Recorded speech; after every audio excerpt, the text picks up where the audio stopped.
The bells of Baelor's September tolled in dolorous waves that rolled through the great stone canyons of King's Landing, reverberating up every crooked alley and down every sun-splashed courtyard until they reached the high red keep itself.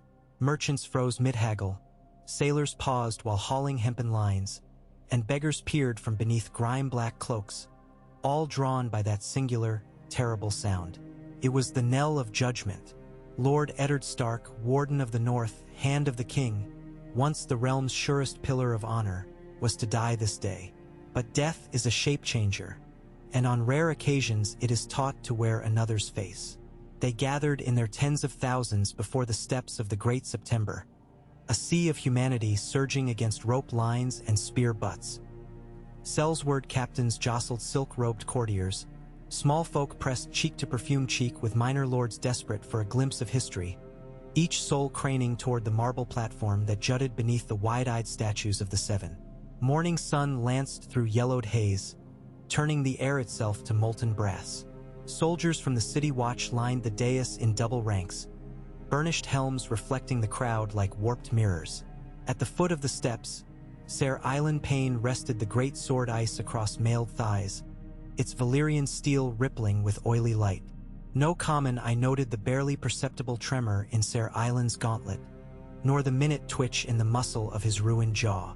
Fewer still noticed the second executioner, a slight man in black robes who stepped into the shadow of the King's Guard standard, face concealed beneath an ornate mask of smiling alabaster. He stood so still that even the flies lit upon him without fear, yet behind the mask his gaze never wavered from Ned Stark. Ned emerged chain-bound from the September's great bronze doors. He moved slowly, as though every step were weighed by centuries of Stark dignity. Blood caked his temple where Joffrey's jailer had struck him. His gray eyes were dull and distant. To the masses, he seemed the very image of a broken lord. They saw the slump of shoulders, the shuffling gait, the raw band about his neck where the thin iron collar chafed. They did not see the glimmer of quicksilver clarity behind those eyes, nor the tiny primal spark that refuses extinction. They did not hear the words whispered at dawn by Varys the Spider, hissed through a keyhole, promising life for a lie. They did not know the plan had changed in the black hours before sunrise, when a coin the color of old moonlight passed quietly between hands in the dungeon corridors and the Faceless Man known among Braavosi as Feral Cat stepped out of a forgotten storeroom, smelling of dust and worm-eaten wood. The crowd roared as he was forced to his knees. Spittle flew, curses rose. Someone cast a rotten apple that burst wetly upon his shoulder. He did not flinch. Ser Island lifted ice, that ancient Stark blade, and sunlight kissed its dark ripples. The sword seemed to breathe. Joffrey Baratheon leaned forward on the throne set hastily beside the steps, eyes bright with cruel delight. "Ser Island?" the boy king called, voice high and sharp as a dagger. "Give me his head." Time contracted into a glass-thin moment. Eddard's gaze swept the crowd, seeking one face among the multitudes. Arya, warded by Yoren and half-hidden behind the pillar of a trading arch. Their eyes touched, a father's final benediction. The small fool of a king snapped his fingers once, and the masked executioner moved. It was not a flourish. There was no theatrical spin. One heartbeat Ser Island held the blade, and the next the hooded stranger's gloved hand closed upon Ice's haft with startling intimacy, guiding the sword's descent in a slow, deliberate arc. A clang sang through the square, steel kissing steel, as Ser Island's grip slackened under a pressure like iron fire tongs. The knight's knees buckled. He collapsed without a word, mouth frozen in silent protest, eyes rolling white. Around him, the gold cloaks stiffened in uncertain alarm. The stranger spoke in a voice pitched just low enough that only Ned could hear. "Breathe deep, my lord, and bow your head." The chant of the crowd drowned those words, yet Ned heard them all the same. He bowed. Ice swept through air thick with dust and living scent. Red mist fountained, yet not from Ned Stark's neck. The severed head that tumbled across the boards wore Lord Stark's likeness, gray-streaked hair matted with sweat, eyelids fluttering in glassy terror. But within that cooling shell linen padding rustled softly. Black dye soaked the gauze, spreading in a crimson stain that fooled every eye. And Ned Stark, living, rolled beneath a waiting cloak whose inner lining glimmered the exact pale stone of the platform. He vanished like a ghost slipping into his own shadow. Pandemonium struck. Some swore the head blinked, others that the body twitched. Joffrey shrieked for order while Cersei lunged to restrain him. The High Septon fainted dead away.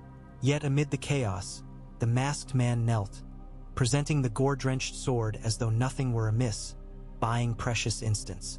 Gold cloaks and white cloaks converged, shouting, shoving, yet no two men agreed on what had been seen. By the time the first captain realized the prisoner's body was gone, the cloaked stranger had melted off the dais, leaving only a blood-slicked blade as witness. In the cavernous silence that followed, a single raven croaked overhead. Its wings beat the air like funeral drums, and somewhere in the depths beneath the September, a hand of the king drew the breath of a living man once more. The black-walled undercrypts of Baelor's September were a warren older than the faith, carved when Valyrian masons still walked Westeros. Torchlight flickered against pillars hacked from bedrock, each one etched in indecipherable runes. A river of shadow flowed before Ned and the man who guided him, that strange assassin whose mask was now tucked beneath one arm. He moved cat-silent, yet something about him bespoke neither sellsword nor priest. He smelled of wood smoke and sharp steel. They paused by an iron gate.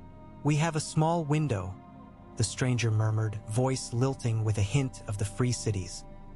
"Guards will realize soon that no corpse lies upon that scaffold. We must reach the river before the bells stop." Ned's throat was raw, though whether from the collar or the nearness of death he could not say. "Who are you?" "A friend to the many-faced god," came the soft reply. "Names may be taken up and set down. Tonight I carry one that parts the crowd like mist. You may call me Causeway." Ned tasted the name as though it were new-fallen snow upon his tongue. "Why help me? I did not pay the guild. The debt is another's, paid in tears of red. Be still, Lord." Causeway pressed a cold vial to Ned's lips. Bitter liquid slid down his throat, stinging like nettles. "To dull the pain, your journey north will be long." North. The word throbbed behind Ned's ribs. Winterfell, Robb, Catelyn, Arya and Sansa, Bran and Rickon. Raging fires of hope flared, doused quickly by memory of chains and rubble. His family believed him dead. The realm believed. That lie would be his shield now. Footsteps echoed far back in the vaults. Shouts. Causeway swung the gate wide. Together they plunged into corridors where roots split stone and strange fungi pulsed with pale phosphorescence. The assassin led unerringly, never pausing, until a crack of light shone ahead. A sewer grate opened upon the rush, the city's broad brown artery. A weathered skiff rocked there, small enough to pass beneath the low bridges that crisscrossed the water. At its stern lounged a barrel-chested dwarf whose eyes glittered green in torch shine. "Thought you'd drown down there," the dwarf grumbled. "Get in, quick as piss off a balcony." Causeway helped Ned lower himself into the boat. Pain lanced his shoulders where the chains had bitten flesh. He clenched his teeth, gripping the gunwale until knuckles showed bone white. The dwarf shoved off, poles biting into the mudbank, and the skiff slipped into the current. Atop the bluffs the bells still rang, but already their rhythm faltered, confusion rippling up to the high stone towers. Water slapped hull. Flecks of filth dotted Ned's face, mingling with sweat. He stared to starboard where the sprawling skeleton of King's Landing clung to its hill like some mad wasp nest. Lamplight flickered in myriad windows. Somewhere a woman laughed, and further off a child cried for a mother who would never come. Life went on, heedless. He felt hollowed. The wolf has slipped its skin, he thought. If ever Eddard Stark walked again under the open sky, he would be a shadow clad in rumor. Causeway's voice drifted soft and certain. "We take you to the Steve at Maidenpool, then north by coast roads. The city will scour every gate, but none will look for a dead man riding a fisher's cart. By full moon you will reach White Harbor." "White Harbor holds Manderly men," Ned rasped. "Loyal, yet their walls have ears." Then ears must learn new songs. Causeway tested the edge of a dagger on his thumb. A bead of crimson bloomed, wiped away before it fell. Some truths must be killed at their birth so stronger truths might live. Ned did not reply. The dwarf rowed, and the river drew them toward the sea, and the bells above fell finally silent. In Winterfell that night the ravens beat against glass like hail. Maester Luwin's voice shook as he read the black-winged tidings aloud to Bran beneath gray-green candles. And somewhere far beyond those high stone walls a lone direwolf raised a mournful howl. The boy did not answer with tears. His eyes were already oceans. Rickon shattered the silence, screaming for his father until Hodder carried him away. The great hall echoed with grief and the restless stomp of distant horses as men whispered of revolt. No one noticed the pale little girl bundled in rough spun who huddled beside the kennels, staring north. She held a white-furred pup whose eyes glowed like embers. When the pup whined, Arya Stark whispered a name only wolves know and set him free into the night. Robb Stark sat in silent council with Great John Umber and Galbart Glover in the tower of the armory, moonlight striping the table between them. News of the execution had arrived hours past, borne by a maester's swiftest hawk, and still Robb's knuckles were stone against the table's edge. The letter lay open beneath his gaze, stark as frost. His father was dead. The whole world slipped its alignment, leaving the air itself askew. Yet no tear escaped him. He was a Stark, and Starks were winter-wrought. "We march," Great John rumbled, palm like a ham hock smashing down beside the parchment. "We march tonight. Flay every Southron fool until his own mother wears his hide as a cloak." Galbart's voice was cooler. "Madness. We need banners from the Dreadfort, from Carhold, from Manderly. Calls must go out. Riders. There is no time." Great John roared. "Time enough." Robb cut in, voice low but taut as drawn wire. Shadows ringed his eyes. "We gather. We plan. When we ride, it will be as a pack, one purpose, one heart. The Lannisters drew first blood. They shall learn the taste of iron." He did not yet comprehend that somewhere beyond Watcher's sight, his father breathed. But the bond between wolf and cub is woven deep in bone. Some chord in him thrummed, urging caution where rage might rule. And so steel was hammered and oaths sworn amidst falling snow, while in the high rookery ravens preened in uneasy silence. The skiff reached Maidenpool before dawn 2 days later beneath a cloak of sea mist. Ned shivered despite the blanket now about his shoulders. Each hour of cramped motion had ground rust into his bones. Stiff-legged, he climbed onto the deserted pier and nearly buckled. Causeway steadied him. The dwarf, introduced at last as Brun, unrolled a filthy tarp to reveal garb more suited to a small-folk sailor. Coarse breeches, patched tunic, a slouch hat that smelled faintly of fish guts. Ned donned them without complaint. The sword he had been given, a mere dagger, really slipped into a leather sheath at his calf. They tramped inland along a goat path where dew clung to spider silk.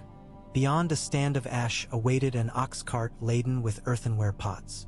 The driver, a stout woman with corn-yellow hair, dipped her head. "M'lords," she muttered, though whether out of respect or fear Ned could not tell. She offered a hand. He climbed into the piles of straw and pottery shards. Causeway joined him. Brun vanished down the lane, melting into dawn like a dream half-remembered. Hours crawled. Oxen plodded. Ned watched the countryside unspool. Ragged hedgerows, barley fields ripening under pale sun, the distant gleam of tower houses. Every bend birthed new danger. Lannister outriders, toll posts, suspicious innkeeps. Yet Causeway seemed to scent peril upon the wind. Once he flicked a pebble at the wagon's side, producing a note that drew the driver to turn down a side lane just before a patrol rounded the crest ahead. Another time he murmured 3 words in some foreign tongue, and a shabby farmer stepped from his hovel to hand them 2 fresh cloaks and a skin of ale. Trust came slowly to Ned. He had lived 40 years by the sword and knew that debts paid in blood often require blood in return. But when fever took him, deep aches and shivers that twisted dream into nightmare, Causeway's cool hands bathed his brow and coaxed bitter herbs past cracked lips. The assassin who had slipped between heads and steel now hummed soft lullabies of unknown cadence, and beneath their hush Ned Stark sank into healing sleep. They reached White Harbor as the moon waxed half full. The city's alabaster walls gleamed like bone above the white knife, and silver lanterns bobbed from every mast in welcome of the Harvest Moon Festival. Merchants thronged the quays, hawking smoked eel and spiced crab cakes, their voices swallowed by gull cries. Overhead, streamers fluttered in autumn breeze. It seemed an alien dream to Ned, the realm celebrating while treachery ruled its heart. Causeway arranged lodging in the cellar of a potter's guild hall. There Ned bathed, shaved the bristle from his jaw, and stared at the stranger reflected in the copper-looking glass. The scar at his temple, the new hollowness beneath cheekbones, the eyes haunted by secrets. This was not the man who had ridden south in golden summer. This was gray dusk made flesh. The guild mistress, a ruddy woman named Ebri, brought supper of fish stew and hard rye. She bowed without meeting his gaze. Lord Manderly's men patrol every street. They ask many questions of travelers from the south. I pose no threat to his lordship, Ned answered, voice rough. No, Ebri agreed, but her eyes flicked to Causeway with wordless tension. When she left, Ned turned. You bought her silence, he said. Bought? A faint curve touched the corners of the assassin's mouth. Men speak of goods and coin, the house of black and white trades in promises. You risk much for a man you barely know. It is said your honor once saved a Bravosi child in Gulltown. The father never forgot. Memory stirred, quests half a lifetime gone. But Ned let it fade. And what now? I cannot hide in cellars forever. Causeway laid a roll of parchment upon the table. A map of the north. Inked dots marked Deepwood Moat, Torrance Square, Last Hearth, Bear Island. Robb Stark reises Banners. The Karstarks ride south even now. Yet many lords tarry, uncertain. They need a symbol strong as winter's bite. My death is that symbol, Ned murmured. A martyr's blood to unite them. Dead men inspire, yes. Causeway's gaze was needle-keen. But the living may guide victory. If a hooded wolf prowled the night roads, striking where Lannister claws reached too far, rumor alone would fan rebellion's flame. A hooded wolf. Ned's heart stuttered. You would have me fight from shadow. Honor tempered by cunning is not dishonor. It is survival. Your son leads openly. Let the father be blade unseen. Ned closed his eyes. Arya's fierce grin ghosted before him, Sansa's shy smile, Catelyn's steady warmth. He exhaled. I will do what winter demands. Causeway rose. Then we gather claws for the wolf. Hill clans thirst for Lannister blood. Wildlings stray south in search of plunder. And there are darker allies. Men cast from hearth and hall who follow only coin and legend. Unseen, you may bind them to a purpose. Outside, wind rattled shutters. Somewhere distant, a horn blew thrice in jest, mocking darkling ancestors. Ned Stark drew the map close. Ink blurred before his eyes, but within that blur paths opened like frost fractals, branching across the snows of destiny. Whispers traveled faster than ravens. In lonely tenant fields, small folk spoke of a gray specter who stalked southern host wagons, freeing captives and leaving behind the sigil of a headless direwolf scratched in cart dust. At Old Queen's Crown, an entire Lannister levy awoke to find its officers gagged and bound while their swords lay buried blade deep in oak. Across the neck, flayed bodies of Bolton outriders dangled from weirwood limbs, a hush carved in their cold, open mouths. Some named the culprit Death's Hand. Others swore it was the ghost of Eddard Stark returned for vengeance. But in the chill caves beneath Moat Cailin, a council of rough-hewn figures knelt before a hooded man whose eyes glinted candle gold through wolf-gray strands. He spoke little. His voice was river stone under winter water. Yet every command rang with iron certainty, and hardened killers bent as if to a liege. Night by night, a rebellion's sinew thickened in silence. Winterfell's great hall blazed with torches when news reached Robb Stark of the hooded wolf's latest strike. A Lannister pay caravan taken south of Acorn Water, its silver coined out to starving villages. Lady Meage Mormont slammed a mailed fist to the table. "By the 7. I'll ride at once to join the spirit." Galbart Glover grinned. "Not a spirit, my lady. A man who knows guerrilla war." He glanced toward Robb, whose jaw set. The young lord's eyes sparked with an ache he dared not name. Every tale of the hooded phantom felt like the faint heartbeat of a father lost and found again in rumor. "Let the wolf prowl," Robb said. "He softens our foes. When we march in his wake. Through gaps he tears open." "That may be so," murmured Theon Greyjoy from the fire pit shadows. "Yet we should learn his face ere we crown him hero. Not every northerner bends to Stark rule." Theon's smile was thin as shore ice. "He fights for Starks," Robb answered, though uncertainty crept along his spine like chill. "Or so the songs say." Theon's words fell into hush. But even as they argued, ravens winged north bearing coded missives penned in ink mixed with human ash, and warm blood spilled south of the Twins where Carhold spears clashed with Frey outriders under the cloak of moonless dark. The war for the north had already begun, invisible to all but those who listened with predators' ears. Along the King's Road, Tywin Lannister rode with a host of 20,000, gilded steel, crimson cloaks, and the cold fire of certainty. Rumor of the hooded wolf reached him at dusk near the ruins of the Children's Tower, carried on the lips of a captured poacher soon missing his tongue. Tywin said nothing, but his gauntlet fingers tapped the pommel of his horse. By candlelight in his tent, he studied reports inked by ever-pessimistic ravens. Supply lines dwindling, foragers vanishing north of the Green Fork, small folk turning spiteful in villages where once they bartered in silence. "A myth, sire," Kevin ventured. "Myths move men," Tywin replied. Then, "We will mount the head of this wolf upon the walls of Herrenhal." Orders went forth. Gold cloaks quadrupled patrols, Bolton seated garrisons to sworn Lannister knights, and spies fanned across marsh and mire. Yet the more they tightened fists, the more the hooded wolf slipped between fingers. At Lord Harroway's town, a Lannister officer awoke inside his own sealed armor, drowning in a barrel of boiling pitch. The sign of the dire wolf stared from the lid in blackened relief. Across tavern hearths folk drank deeper, voices rising in defiant song. Children chased each other through muddy streets, wearing rags about their shoulders, howling at pale moons. Somewhere a boy begged his mother for the tale of the northern ghost. Somewhere a girl whispered a prayer to the old gods who answer from faces in bark. Ned Stark's legend was growing teeth. Autumn deepened. Leaves burned red, then fell in drifts like dying embers upon the King's Road.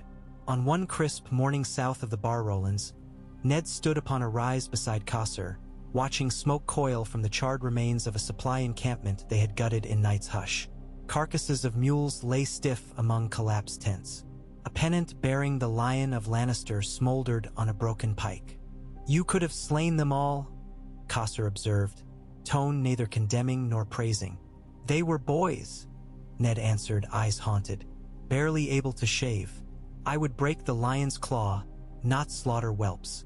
Causeway's silence weighed like judgment. At last he said, "Mercy may yet poison victory. If so, let it be my own blood that sours."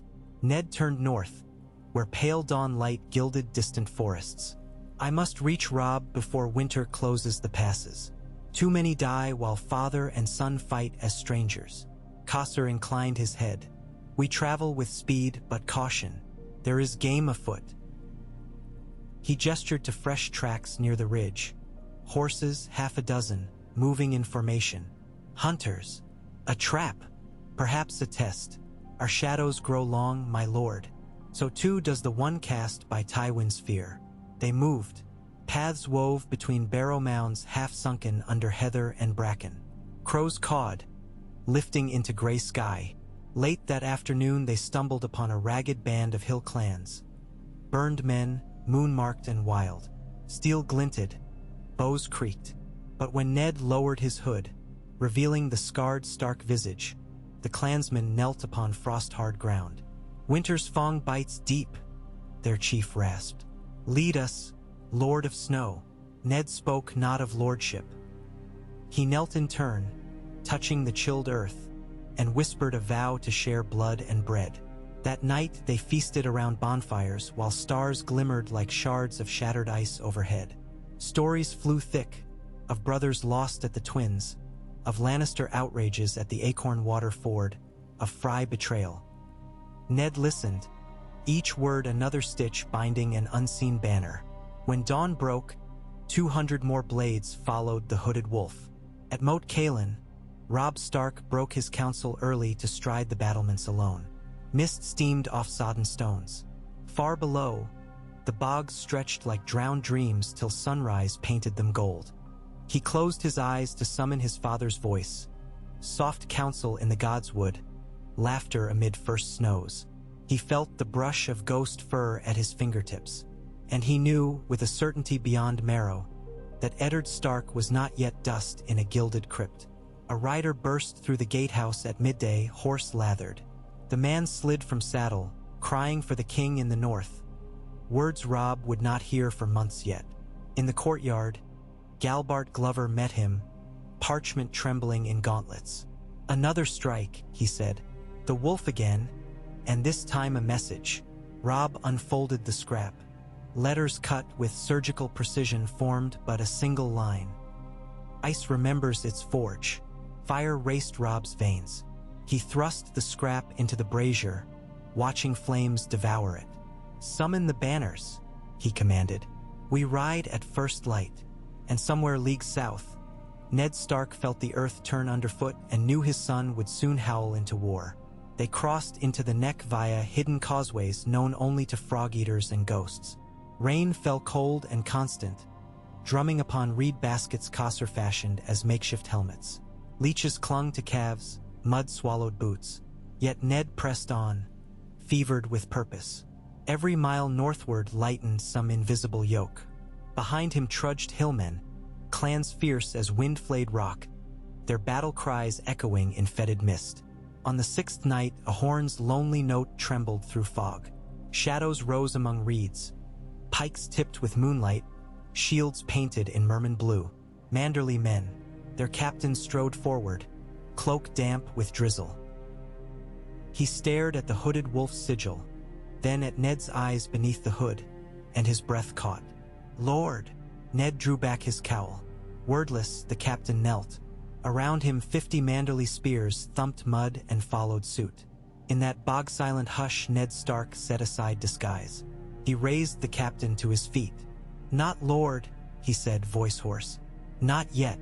For now, merely a man who asks your steel in service of the North." "You have it," the captain breathed. "And more. White Harbor waits your summons." Summons would come, though not through ravens. Ned scribbled runes with a shard of charcoal upon birch bark. A secret call known only to Stark bannermen sworn beneath the heart tree's gaze. The captain folded the bark into an oilskin pouch and sealed it with pitch. By sunrise he was gone, hoofbeats fading over plank road toward bone-cold tidewaters. As snows began to fall, Lord's Lady Erin's knights reported sightings of a hooded host slipping through mountain passes. At Riverrun, Catelyn Stark woke from dreams of Ned's embrace to hear new tales from wandering minstrels. A wolf's howl drifting low across the green fork as lions screamed. She wept, though whether in grief or desperate hope none could say. And in King's Landing, Varys listened to reports from his little birds, while candle wax pooled around plump fingers. He smiled softly, eyes gleaming with secrets. "The North remembers," he whispered to the empty chamber, and somewhere a spider spun a fresh web across the Iron Throne's shadow. Snowflakes drifted slow as Ash the Night Ned Stark reached the Wolfswood's eastern edge. Spearwives of Bear Island flanked him. Hillmen ranged beyond in silent vanguard. Ahead, Winterfell's towers loomed, gray ghosts in half-lit gloom. Warm light pulsed behind arrow slits. The scent of pine smoke stirred heartache so fierce he staggered. Cossor clasped his arm. "Not yet." Stannis' shadowmen lurk, and Bolton spies breed like flies in feast hall corners. "Show your face now and you doom the cause." Ned's breath steamed. "This is my home. The North itself is your home. Guard it first. When walls are safe, hearth may welcome you." Tears sheathed his lashes, freezing. He bowed his head in wordless assent. They faded back into forest night. Wolves howled beyond the ridge, answering some ancient summons threaded through bone and time. The rebellion quickened. In another season, men would speak of ice and harvest, of broken men and wolves that walk, of how Ned Stark's death birthed a ghost that carried the North upon its spectral shoulders, of midnight councils in the ruins of Flint's Finger, of guerrilla strikes that left lion banners scorched and tattered, of how winter itself seemed to ride with the hooded wolf, snowstorms blanketing his allies but blinding Southron eyes. Children would shout the tale in play, and mothers hushed them for fear of Lannister ears. Bards would strum sad chords, singing of honor cloaked in shadow. Yet on this night none of that mattered. In a cold camp ringed by pine, Ned Stark paced before a roughly carved heart tree, crimson sap oozing like tears. He laid a hand upon its chill bark and breathed an oath unheard by any save the old gods. "I am ice," he murmured. "I am memory. I am the blade forged in winter's darkest night. For house, for hearth, for children yet breathing, I will see this realm made right." Wind sighed through the boughs, scattering snow that glimmered like shards of broken moon. Beneath that silent benediction, the hooded wolf turned to his gathered following and raised his sword. Faces glowed in firelight. Hillmen and spearwives, graybeards and green boys, maesters, smiths, and silent killers of bravos. A hush fell that seemed to stretch from here to the very wall of night. "Ride with me," Ned said. His voice was not loud, yet in it dwelt the echo of weirwood groves and the thunder of shivering pines. "Ride with me, and we reclaim tomorrow." A single shout answered, then another. Soon the night quaked with wolf song. Raw throats lifted to star-strewn heavens. Far away, Robb Stark heard the call in blood and bone. He stood upon Moat Caelin's ramparts and smiled, for though distance lay between them, father and son marched at last beneath the same unseen banner. And winter, at long last, remembered its lord. Deep beneath the red keep, in chambers where dragon skulls once brooded, a man in robes of deepest purple knelt before an ancient brazier. Flames painted his shaven scalp gold. He set a single black feather into the fire. As it curled, Varys whispered, "A game of shadows you have chosen, Lord Stark. May the gods grant you swifter feet than lion's claws. So much yet hangs upon that northern wind." Ash spiraled skyward, borne upon unseen currents, and the spider began a new web. End of Part 1, circa 60,000 characters. Snow fell and dry, whispering sheets over the wolfswood, laying white silk on every pine bough and muffling the tramp of 200 insurgent boots. The air tasted of iron and wood smoke and the faint, pine-scented promise of home. Somewhere ahead, beyond the curtain of trunks, a lone horn gave a plaintive, broken call, once, twice, and then fell silent. Ned Stark lyfte dag loved hand. The column halted as one living body, the soft clink of mail swallowed by snow's hush. A moment later, Causeway materialized at his side like a wraith, tracks already half-blurred behind him. Bolton outriders on the eastern ridge, the Faceless Man murmured, voice thin as reed wind. 6 riders. They carry no torches, but their mounts blow steam. Ned's heart beat an old, familiar cadence. Battle, blood, decision. They ride the hunter's path, he answered. Straight for the draw by the wolf tree. They'll smell our fires by twilight. Causeway inclined his head. Do we silence them? Not yet. Ned's gaze swept the ranks. Hill spearmen in boiled leather patchworked with rusted plate. Manderly archers wrapped to the eyes in gray-dyed wool. 24 burned men painted with moons and scars. Half a dozen spearwives whose war songs could split stone. All waited on his word. The weight steadied him like chain and anchor both. We split. 10 mounted hillmen circle west beneath the bluff. Let them be seen. Let the Boltons think they track a raiding band fleeing south. The rest dig fast pits here, and here. He traced in the snow with his dagger point. We'll meet the hunters after dusk, when they bring their fellows. Causeway's mouth curved below his hood. Approval, perhaps. Then he vanished to pass the orders. Ned drew a long, slow breath. In another life, he would have ridden out beneath stag and lion banners, named the foe, fought with heralds blaring. Honor is the child of summer, whispered the wind. Winter breeds another kind of virtue. And winter, he reminded himself, was well begun. The pits were rough but deadly. Angled stakes cut from saplings, bark stripped to slick paleness, points hardened in coals scavenged from the midday cookfire. Snow shrouded them by the time the sun dyed red behind cloud racks. A hush took the forest. Ned ordered all flames banked low, then crouched among knuckled roots beneath the great wolf tree, that ancient oak whose trunk split to cradle a stone altar older than memory. The gnarled limbs creaked in a slow winter hymn. Hours bled one into another. Snow drifted thicker, diffusing moon glow into silver murk. At last came the jangle of tack, the crunch of cautious hooves. First 6 shapes, pale blurs in the gloaming, then perhaps 20 more, torches hooded to pinpricks. They rode with the confidence of men certain of prey trapped before them, dogs eager on a short leash. Ned counted banners. Flayed man scarlet on dun field, a mailed fist on black, barrowton arms.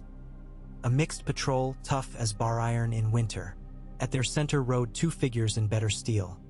A Bolton captain, ice crusting the edges of his pink flayed cloak, and beside him a maester in heavy gray, chain flashing with each step of his horse.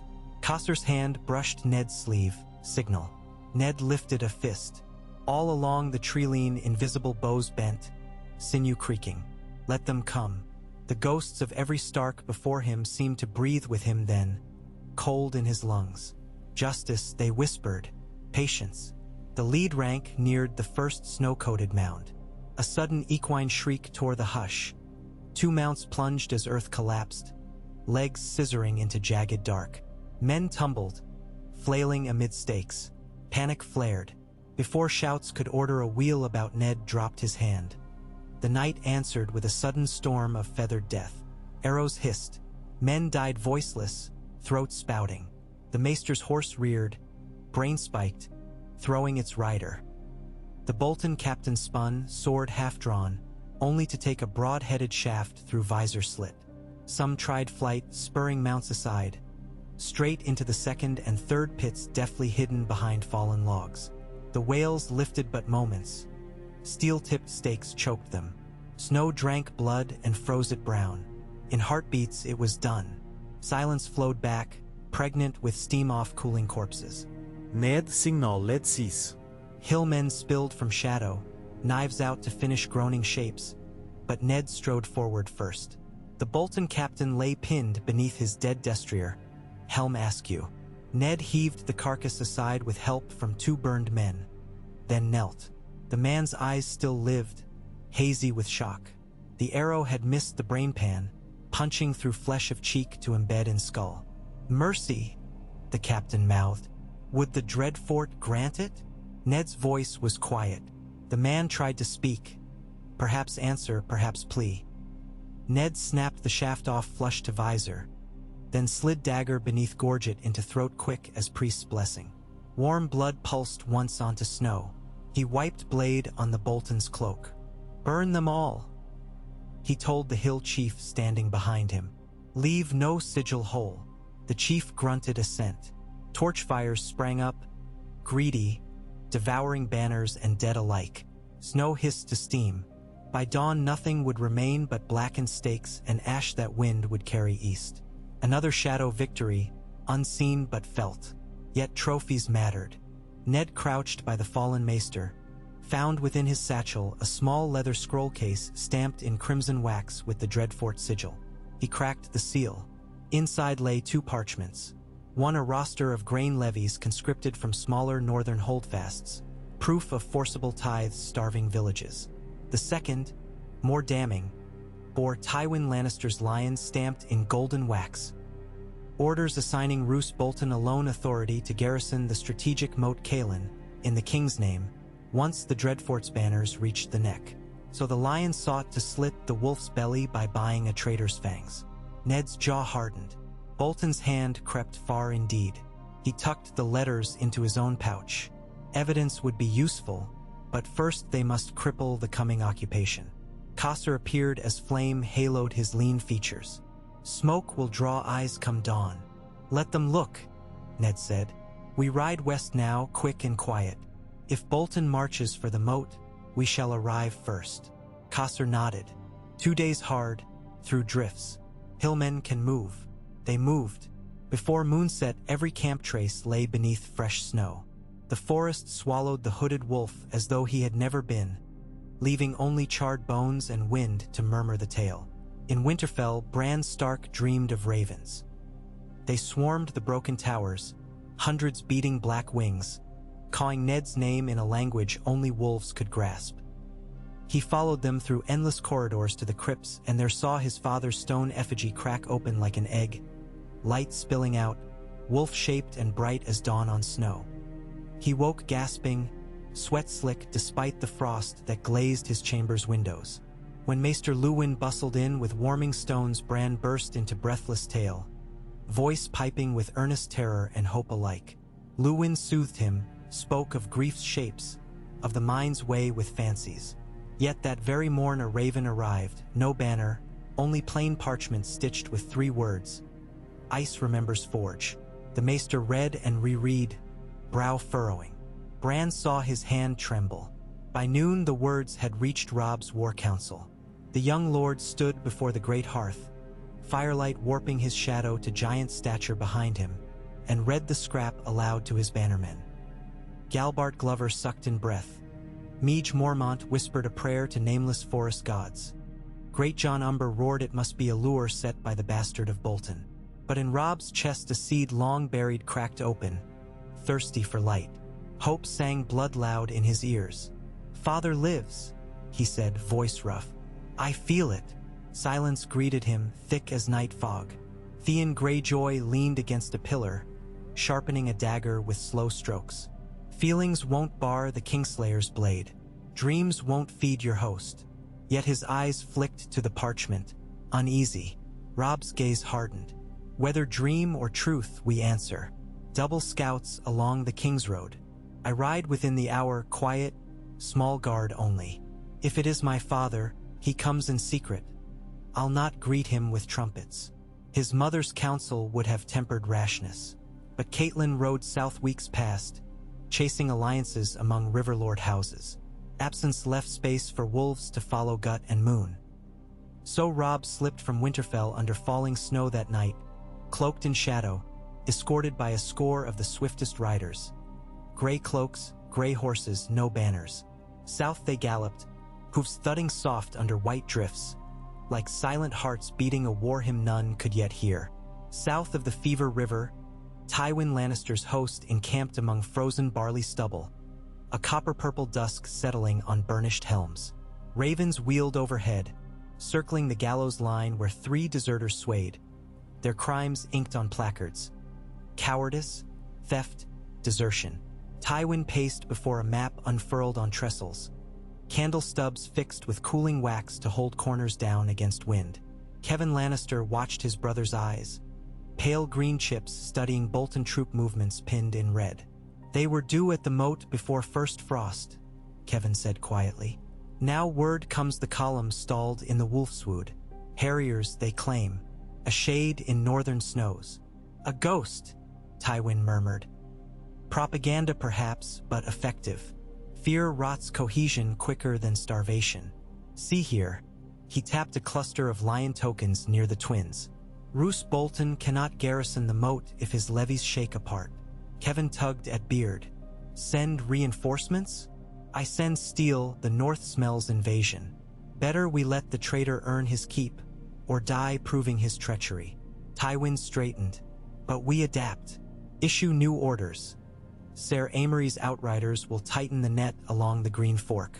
Anyone crossing without sigil dies. No exceptions. And dispatch ravens to Lord Fry Insis.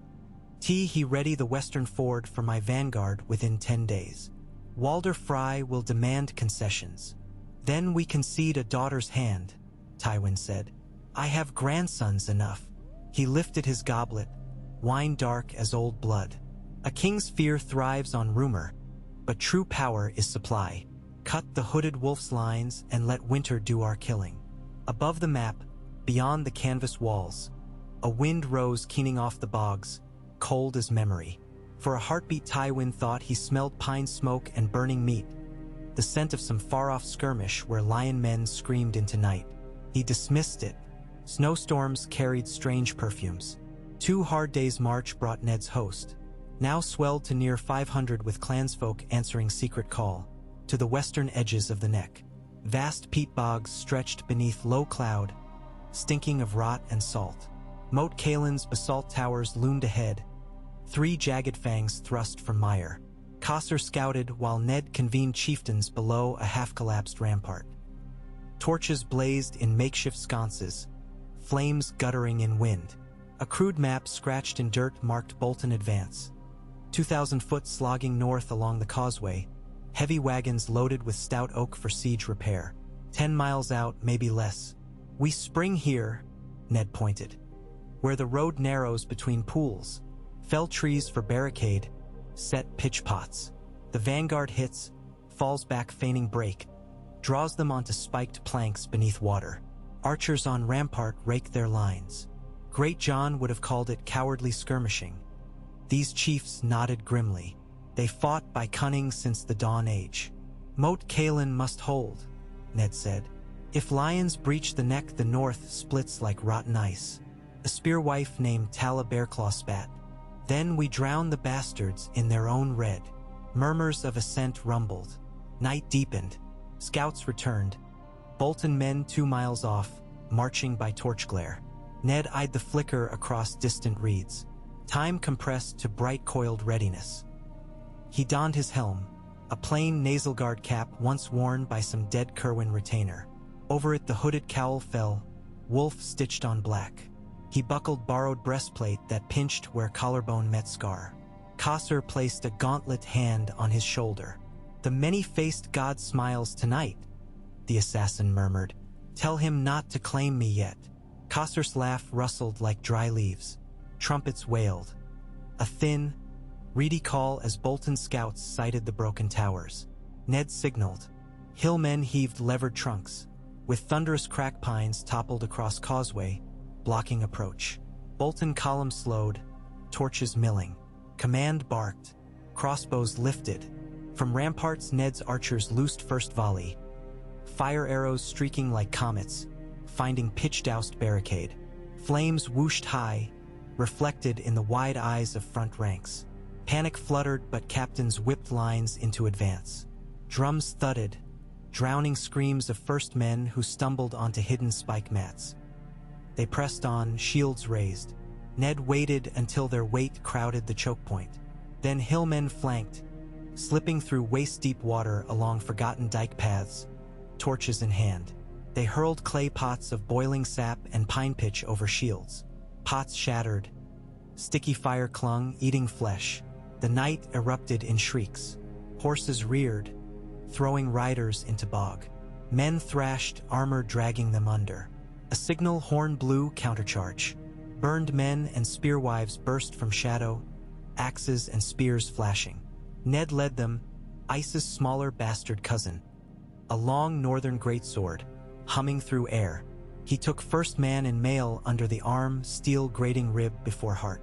Blood sprayed hot against snow. Beside him Tala split a helm with bone crack sound, moon-tattooed face wild. The Bolton line wavered, crushed between flame ahead and feral northern tide. Ned's breath steamed within visor. Vision narrowed to kill and step. A bolt ricocheted off his pauldron. He parried a halberd sweep, surged close, rammed pommel into teeth. The soldier crumpled. Hillborn war cries rose, half howl, half hymn. Bolton rear tried flight. Torches caught wagon tarps. Fire leaping cart to cart until exploding pitch-showered road in liquid ember. Through smoke Ned glimpsed the Bolton standard. A flayed man stitched in pale leather, dropping. He drove forward, smashing aside a sergeant, seized the banner shaft. Splinters cut palm as he wrenched it free, snapped it across knee. A roar ripped from his throat, primal, older than words. Around him allies answered, voices layering until the bog shook with living thunder. By dawn only charred wheels, black water, and crow-picked dead remained. None of Ned's companions had lit the victory fires. Smoke already climbed sky in thick pillars. It would carry word enough. Ned knelt on causeway stones slick with gore, helm dangling from fist. Snowflakes kissed his sweat-damp hair, melted, ran pink. He looked east where the sun pushed gray haze into rose. Forces of Bolton were broken, but lions still lurked beyond the twins and traitor lords still poisoned hearths inside the north. War had many throats yet to sing. Causeway crouched beside him. "We live," he said simply. "For now," Ned answered. He pulled the flayed man patch from broken banner, folded it, tucked into belt. "Evidence. We send riders to Winterfell, word of the moat secured, proof of Bolton's treachery, and call banners from Tallheart, Hornwood, Deepwood. The king in the north will need full teeth." Causeway's brow arched. "You will reveal this to your son? Destroy the myth?" "Not yet." Ned rose, joints aching. "The hooded wolf bears truth only when claws alone no longer suffice. Until then, shadow." Causeway nodded, but his gaze flicked south. "Shadow soon meets sun. Tywin will learn of this route by Raven. He will strike swift. Let him come." Ned's fingers tightened on the blood-sleek sword. "Winter fell once for a heartbeat today. It will fall again heavier." He turned to his war-shattered comrades, voices raw with exhaustion yet blazing with savage triumph.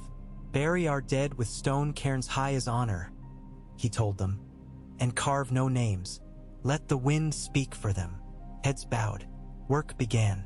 Above, crows circled, black against paling sky, calling harsh benediction. Robb Stark's party reached the edge of the next 6 days out under a moon thinned to a silver sickle. Word of fires on the causeway had drifted north with frightened small folk. Tales of screaming flayed men and a hooded ghost whose sword lit flame. Robb's heart hammered as they splashed through half-frozen channels, eyes scanning for sign. They found the cairns first, 30 low mounds of stone, each topped with a carved wolf head of blackened wood. Snow wreathed them like shrouds. Robb dismounted, gloves trembling as he brushed ice from one wolf carving. Beneath, a smear of crimson paint still clung in eye sockets. A rider called from ahead, "Lord, you must see." Robb followed past charred wagons sucked half into bog to a broken banner staff jutting upright amid peat. From it dangled a flayed man patch, lips sewn shut with gold thread. Pinned above was a scrap of parchment, edges singed. "The north bows to no butcher." That was all. Gray wind patted from shadow, hackles erect, nose quivering. He loosed a low whine, circled the banner once, then threw back his great head and howled. The cry echoed over stinking water, fierce, joyous, grieving all at once. Robb dropped to one knee, body shaking with some unnameable emotion, fear and hope colliding like ice flows. Gray wind nuzzled his shoulder. One of his guards murmured, "My king!" Robb rose slow. "Gather every scrap of this camp.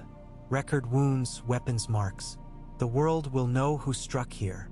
"And the hooded wolf?" the man asked. Robb's gaze swept desolation. Somewhere beyond this mire, perhaps a league or perhaps 100, his father breathed northern air. The knowledge lodged deep, unshakable. "We ride deeper," he said, "until we find the truth with our own eyes, or die in the search." Deep in the bowels of Herrenhal, where the walls wept black water and ghosts of Aegon's fury walked, Roose Bolton sat at a long oaken table flanked by silent guards. Before him stood Tywin's courier, mud-flecked and trembling, reciting the ruin of the causeway in a voice gone ragged from fear. Bolton listened, pale eyes unblinking. When the tale ended, he lifted a slim silver knife and began to flay an apple with exquisite care. 2,000 men, he murmured, as rind peeled away in curling ribbons. Lost to shadows and swamps. Ill news, the courier swallowed. "My Lord Lion commands increased haste. He expects Moat Kaelin in his grasp by first thaw." Bolton sliced a neat wedge, popped it between colorless lips. "Haste breeds error. Yet perhaps error may serve. We shall adjust." He set the knife down. Return to Lord Tywin. Tell him the Dreadfort remains committed. Our next column departs within 3 days, lighter, swifter, with horse archers screened wide. The ghosts of the Wolfswood will find slim pickings. The courier bowed almost double, relief palpable. Bolton watched him go, eyes shark flat. When the doors closed, he turned to his steward. Ready the leeching room. My spirits flag. I must lighten myself. The steward dipped head and withdrew. Left alone, Roose Bolton traced a finger through the apple's wet core, smearing juice into whirls. Wolves do not haunt the neck, he whispered to empty stone. Men do, men whose flesh spills red, all the same. His lips twitched upward, the ghost of a smile, though his eyes stayed ice. In King's Landing, Joffrey's reign slipped further into hysteria. Small folk starved while gold cloaks shook down bakers. Whispers of Ned Stark's ghost sowed disquiet even among Red Keep servants. Cersei called it northern superstition. Pycelle wheezed caution about symbols. When Varys at last confirmed the Bolton disaster, speaking in honey-soft tones about supply lines unfortunately compromised, the Queen smashed a goblet across the council table. My son's hold on the throne is mocked by tales of a dead wolf, she hissed. Have we no Sel's words who dare the snows? Even Sel's words fear famine, your grace, Varys soothed. Winter's teeth are sharper than any dagger, and they bite the purse first. He spread plump hands.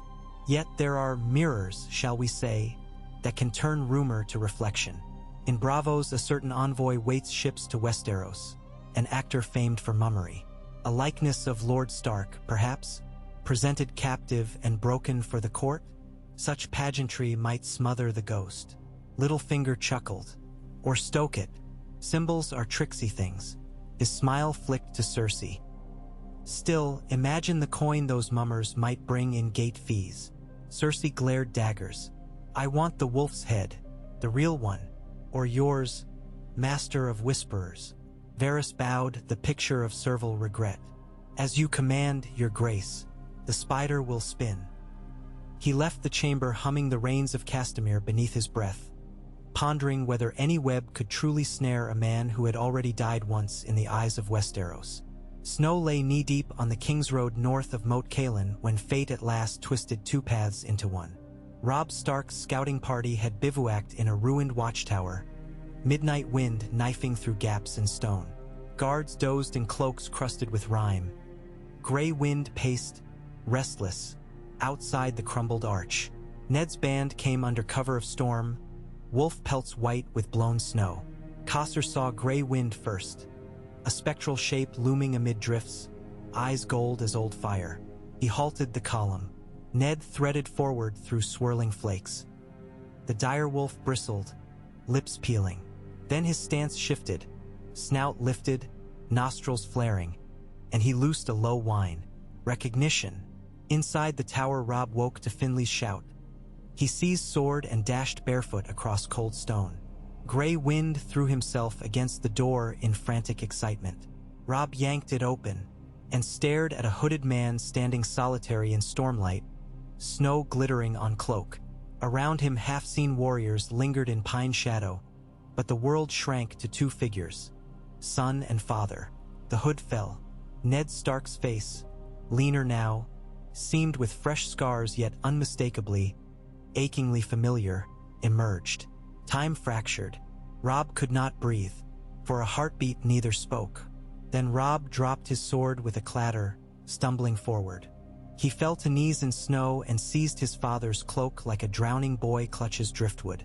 Ned's gloves cupped his son's skull. He bent, pressing brow to red-tangled hair. No tears came. There was only the roaring silence of completed circle. At last Robb's voice cracked through the hush.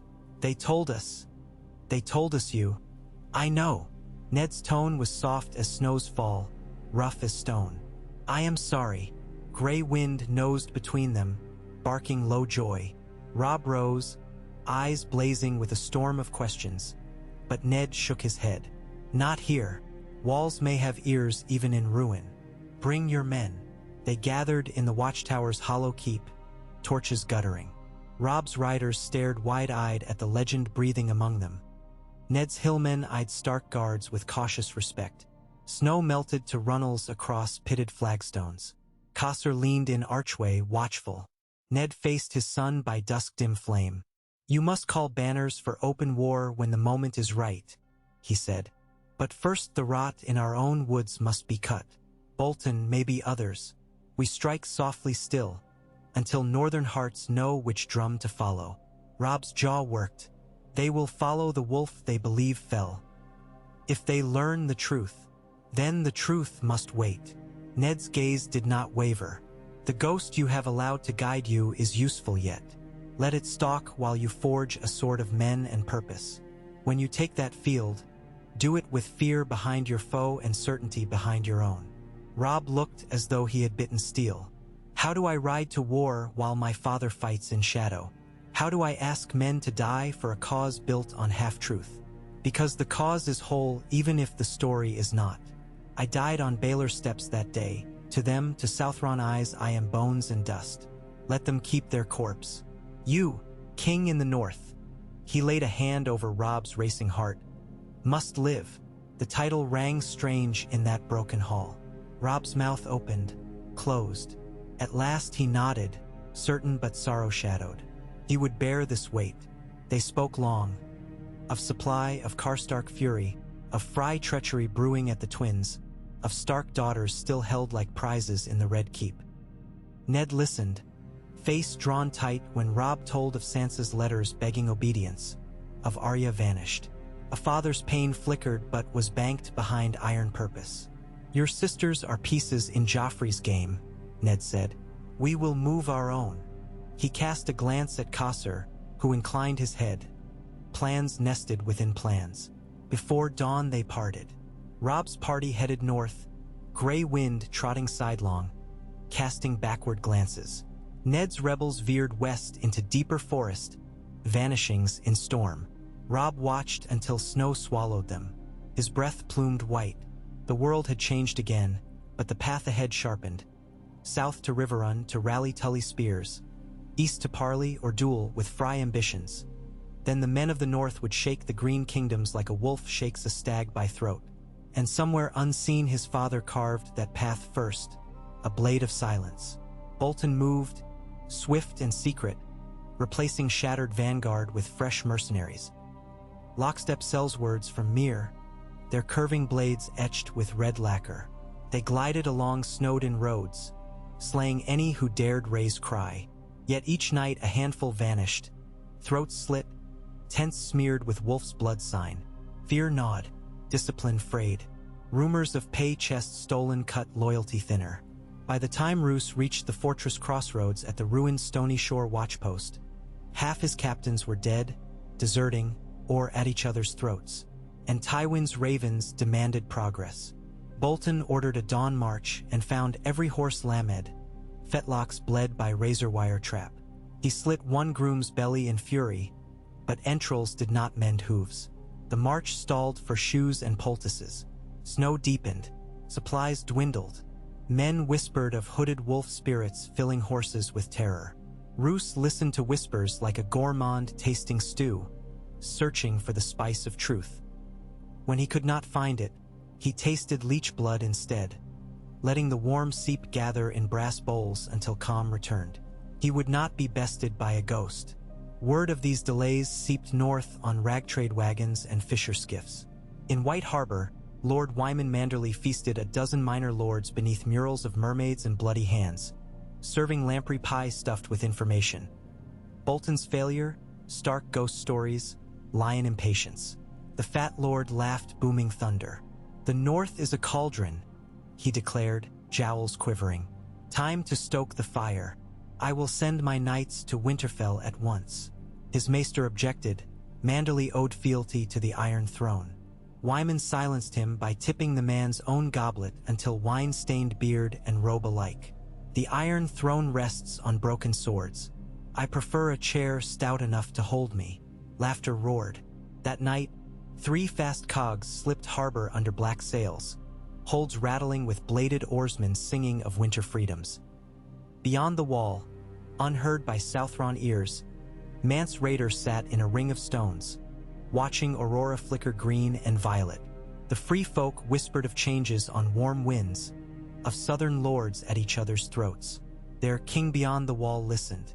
When wolves and lions claw each other blind, he mused, the door may lie unbarred. He sent runners to gather clans, though the chill of others lingered even in thought. Winter crawled on many legs. In a frozen cellar beneath a long-abandoned sept outside Barrowton, Arya Stark stood sword-straight before a slab of rough-hewn wood. Yoren's cloak lay folded on a crate. Tears had long since dried. In her hands needle gleamed. Across from her causeway held a single wax candle. The pointy end, yes, he said, eyes inscrutable. But a blade is more than point. Show me water. She danced then, water dancing, Sirio's gift, feet whispering on straw, steel flickering through candle shadows. Sweat sheened her brow though air was ice. At last causeway nodded, doused candle with pinch of fingers. In darkness, see by breath.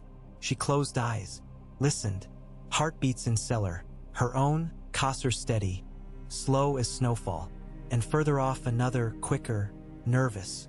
She pivoted silent, thrust. Needle-kissed throat of a man she had not known stood in doorway, a Riverlander turncloak hired to spy. He gurgled. She stepped back before blood could stain boots. Causeway inclined head. Many-faced God will have his due. But this face, he tapped her cheek, must stay hidden until the song's last verse. Remember. Arya wiped blade. I remember. She thought of Bran's ravens, of ghost father walking in snow. Memory burned hot.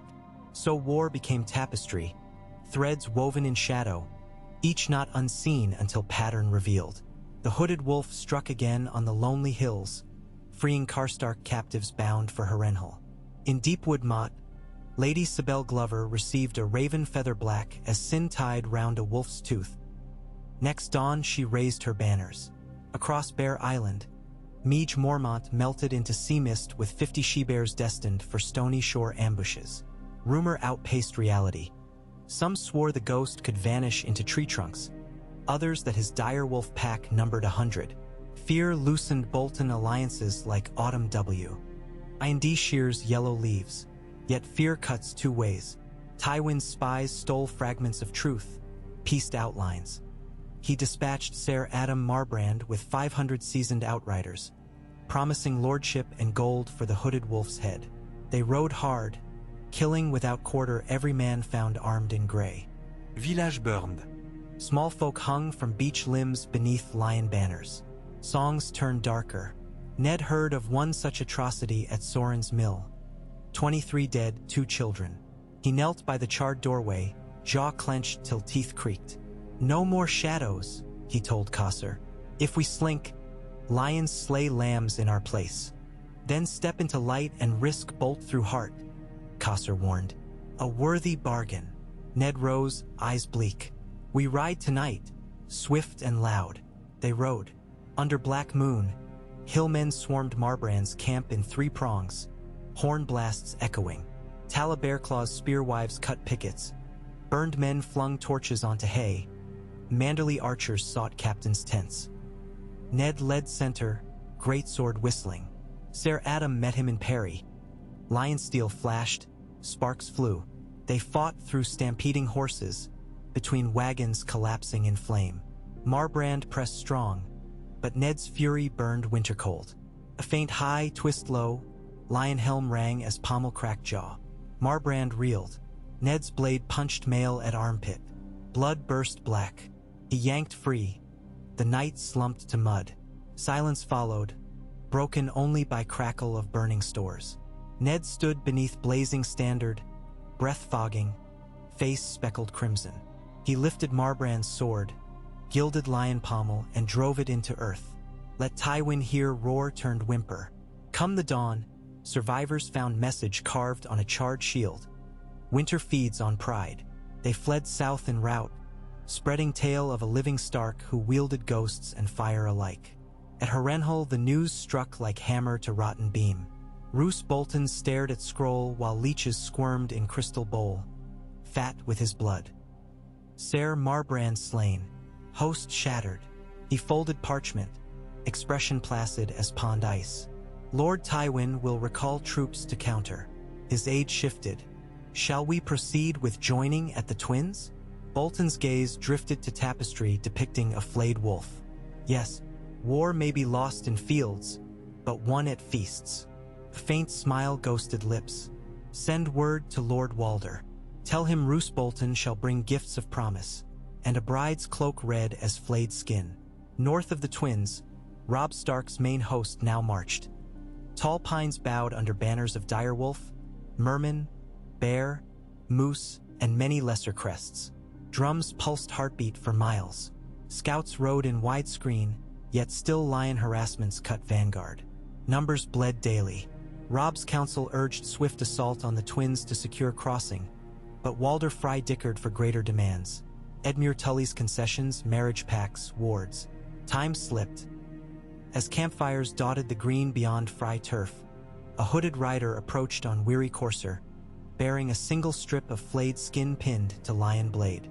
It reached Robb's hands. He read message inscribed in brown dried blood. Rivers drown vipers when wolves howl at their banks. His advisors puzzled. Robb understood. The traitor hides behind marriage and river. Beware, Frye Bolton packed. He strode into command tent, gray wind at heels. Send riders under truce banner, he told Galbart. Inform Lord Frye we accept guest right on the morrow. He and I alone, unarmed, in his own hall. The council erupted.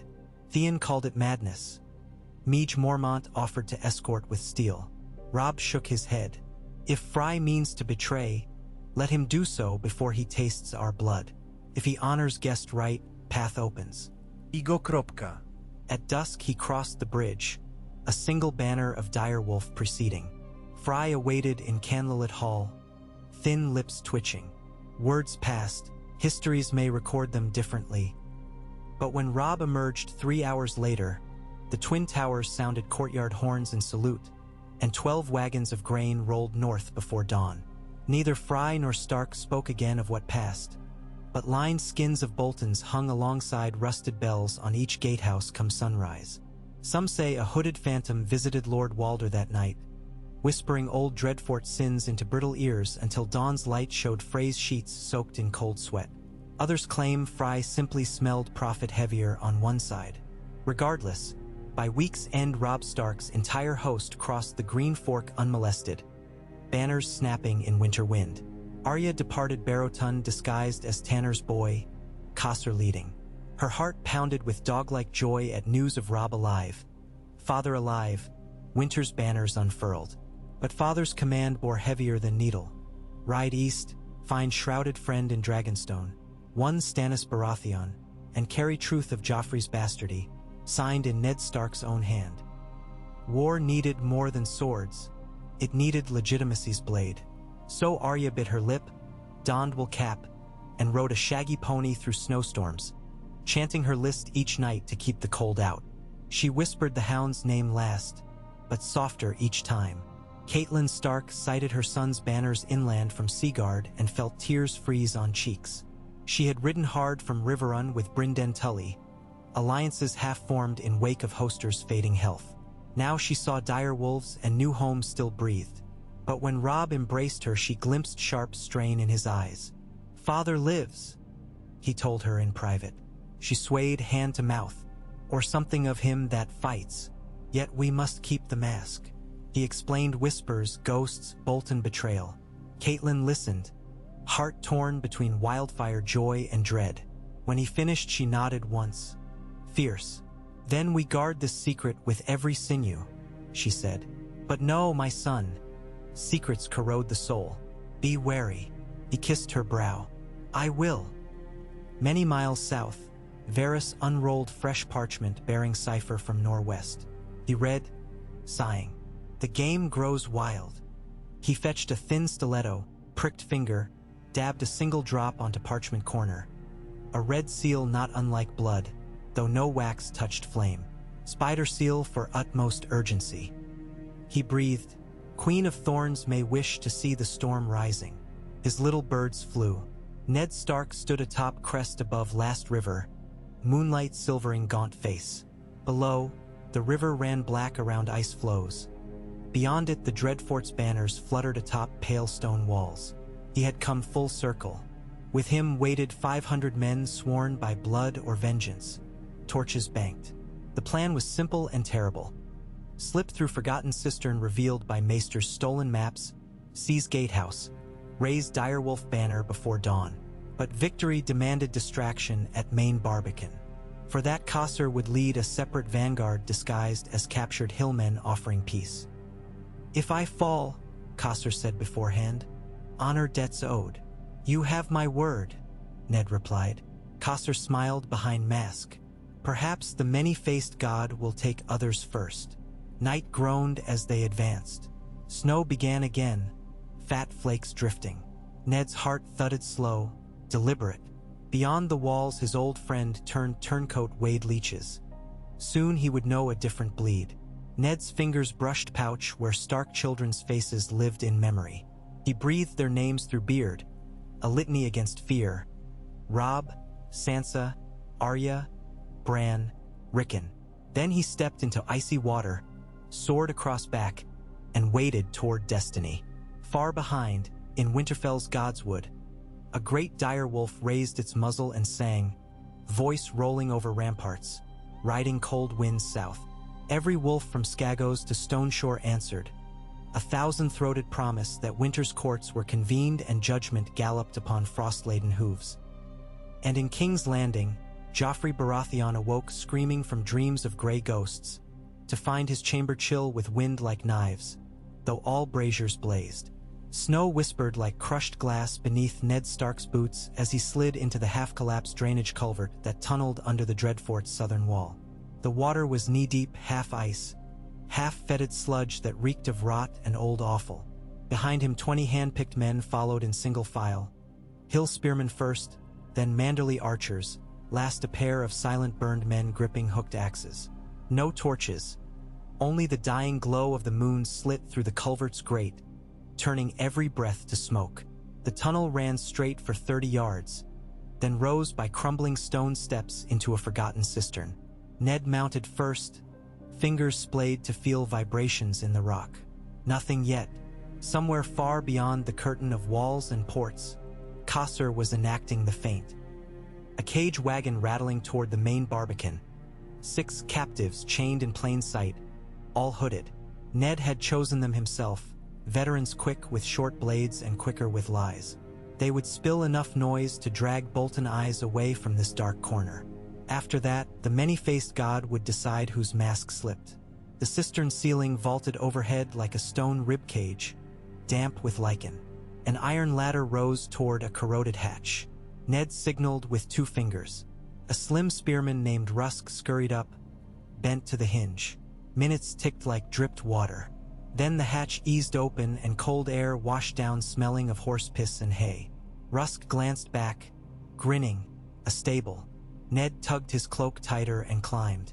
They emerged behind rows of stall walls, pitch black save for a single lantern hung near the double doors. Horses shifted, snorted uneasily. Perhaps they smelled the blood on Ned's mail or sensed something feral beneath the hood. He whispered the old Winterfell lullaby, soft as rising frost, until the beasts stilled. Then he motioned. Men fanned through shadow, cutting britching ropes and looping leads around stall beams. At his silent count, they slapped rumps with flat of palms. 16 warhorses shrieked and stampeded, thunderclap hoofs shattering the quiet as they bolted through the splintering doors into the yard beyond. Shouts erupted outside. Ned darted to a side postern, eased it open a finger's breadth, peered. The yard was chaos. Grooms dashing after maddened horses, sleepy guards stumbling half-armored. A few crossbows waved uselessly. Torches flared to life in wall sconces, throwing long, frantic shadows. Perfect. He led his party across the dark fringe of yard to a small servant's stair that coiled up the southeast tower. They moved like smoke. On the first landing, a yawning groom almost walked into them. One burned man's cord flashed out, jerked the fellow into a crook of elbow, throttled him silent.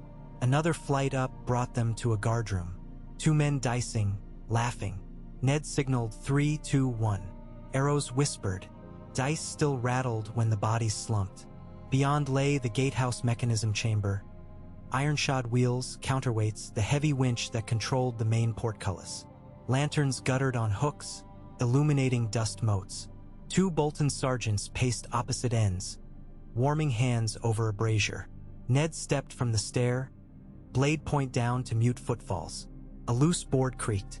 One sergeant turned, mouth parting. His spear punched through lung before sound escaped. The second staggered, reaching for horn. Ned's sword intersected wrist, severing it in spray, then swept back across neck in the same breath. Silence reclaimed the room. "Chalk the cogs," Ned murmured. Rusk produced a pouch of fine river sand mixed with fat. He stuffed handfuls into the winch gears, jamming teeth. Another man wedged iron pins into counterweight pulleys.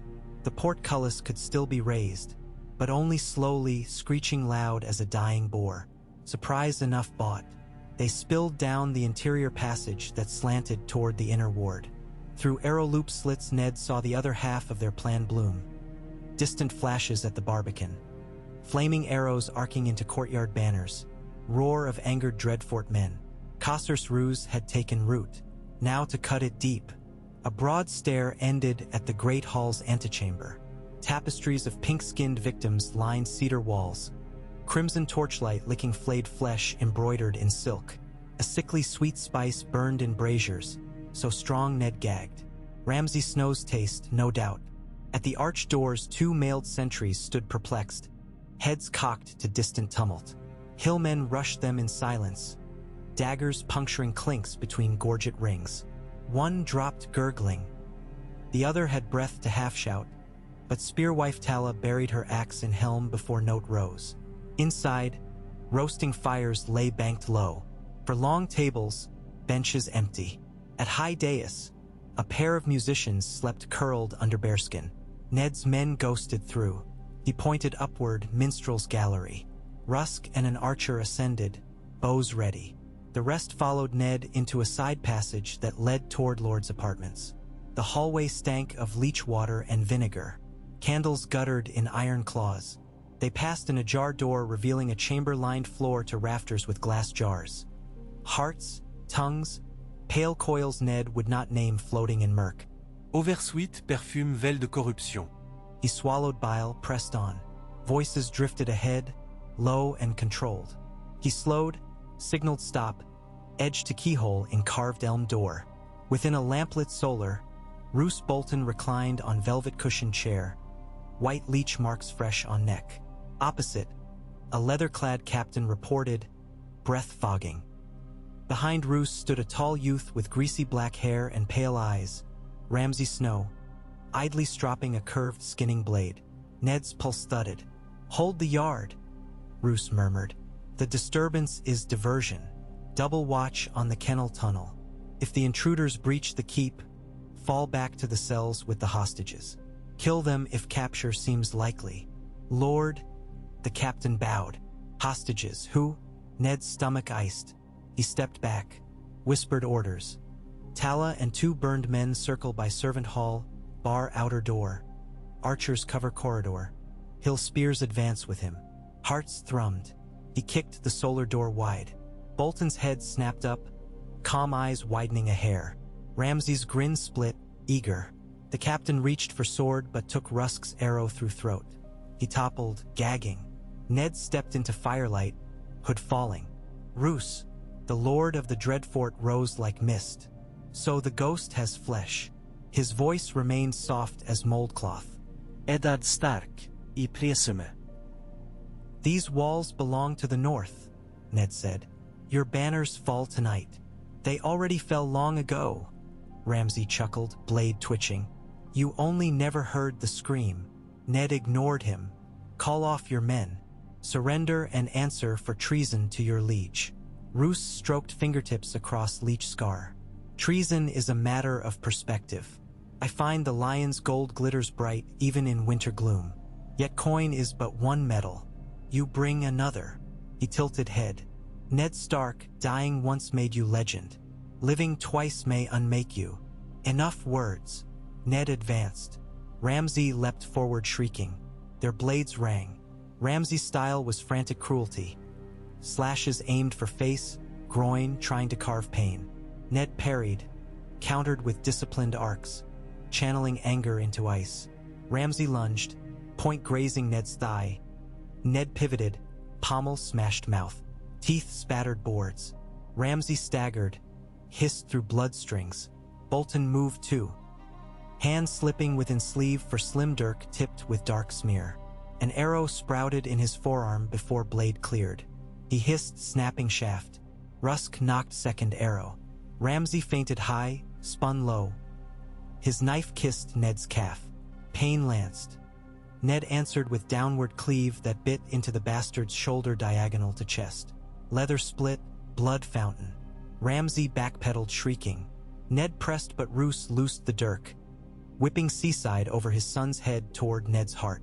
Hill spearman Kedge flung himself sideways, dirk burying deep between ribs. He coughed scarlet, fell. Ned roared, stamped toward Roose, only to see the lord of the Dreadfort twist aside into a secret door behind tapestry. Tala's voice rang from hall. More coming! Footsteps thundered. Ned spared glance. Ramsay crawled toward Brazier, clutching wounded arm, eyes wild. Ned strode, booted him over onto back, sliced hamstring. Ramsay shrieked anew, blade clattering. Ned turned as squad of Bolton guards stormed corridor. Arrows from gallery hammered first ranks. Hill spears lunged. Fight churned brutal, disharmonious. Amid clash Ned saw Roose slip down hidden stair beyond tapestry. Blood-dripping elbow. He pursued, leaving comrades to hold. The stair spiraled tight, torches sputtering. At bottom a dank hall branched.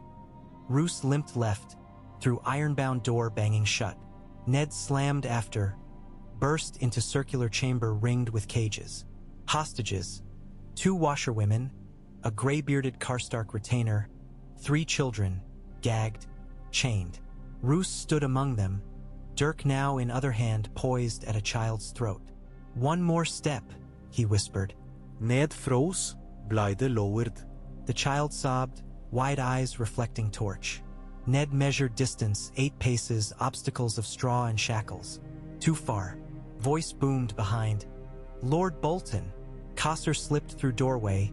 2 crossbows aimed by black-hooded Confederates at Roose's spine. Looks like decoy plan survived. Roose's gaze flicked, blink of calculation. He pressed dirk, skin pricked bead of blood on child's neck.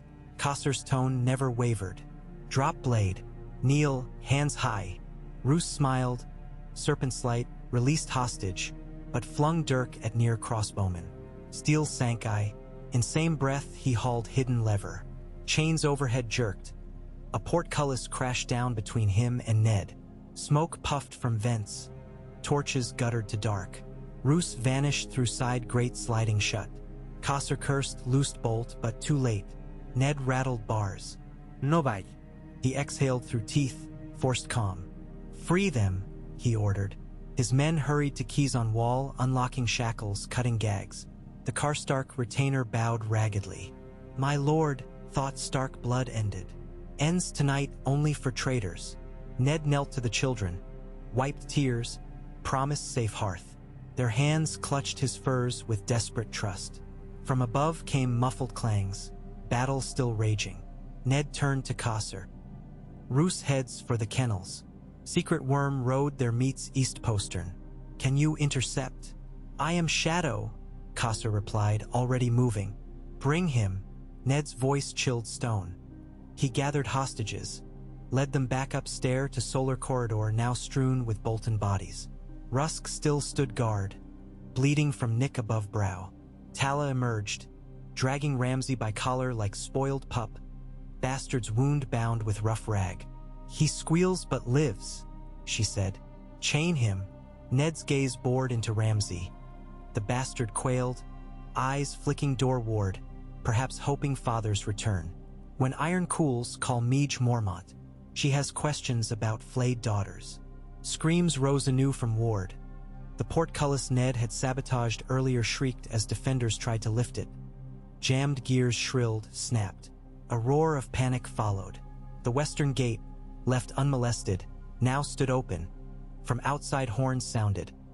Meige's reinforcements arriving up the river track. Perfect timing. He silently thanked whatever gods liked wolves. Hours blurred. Ned directed triage, secured halls, oversaw dousing of tapestries before they burned. At dawn, pink light glazed bastion walls, now flying direwolf standard flanked by merman and bear. Bolton dead lay heaped tall as herricks. Survivors knelt bound. Ramsay sulked in kennel cage, mumbling threats. Roose was nowhere. Casa returned at sunrise, boots crusted mud. He shook head once. Worm road met frozen. River, tracks vanish. A boat stolen. Ned shut eyes, let disappointment stab then fade. He'll run to Herrenhal or the twins. Raven every northern holdfast. Bolton named outlaw, reward to neck. He turned to Tala. Hang the flayed man's sigil upside down at each gate. Let riders spread word. She grinned feral. By mid-morning ravens flew thick, bearing Ned's decree and proofs. Tywin's letters, ledger of grain theft, witness statements. The North would choose sides now, no excuse for Grey.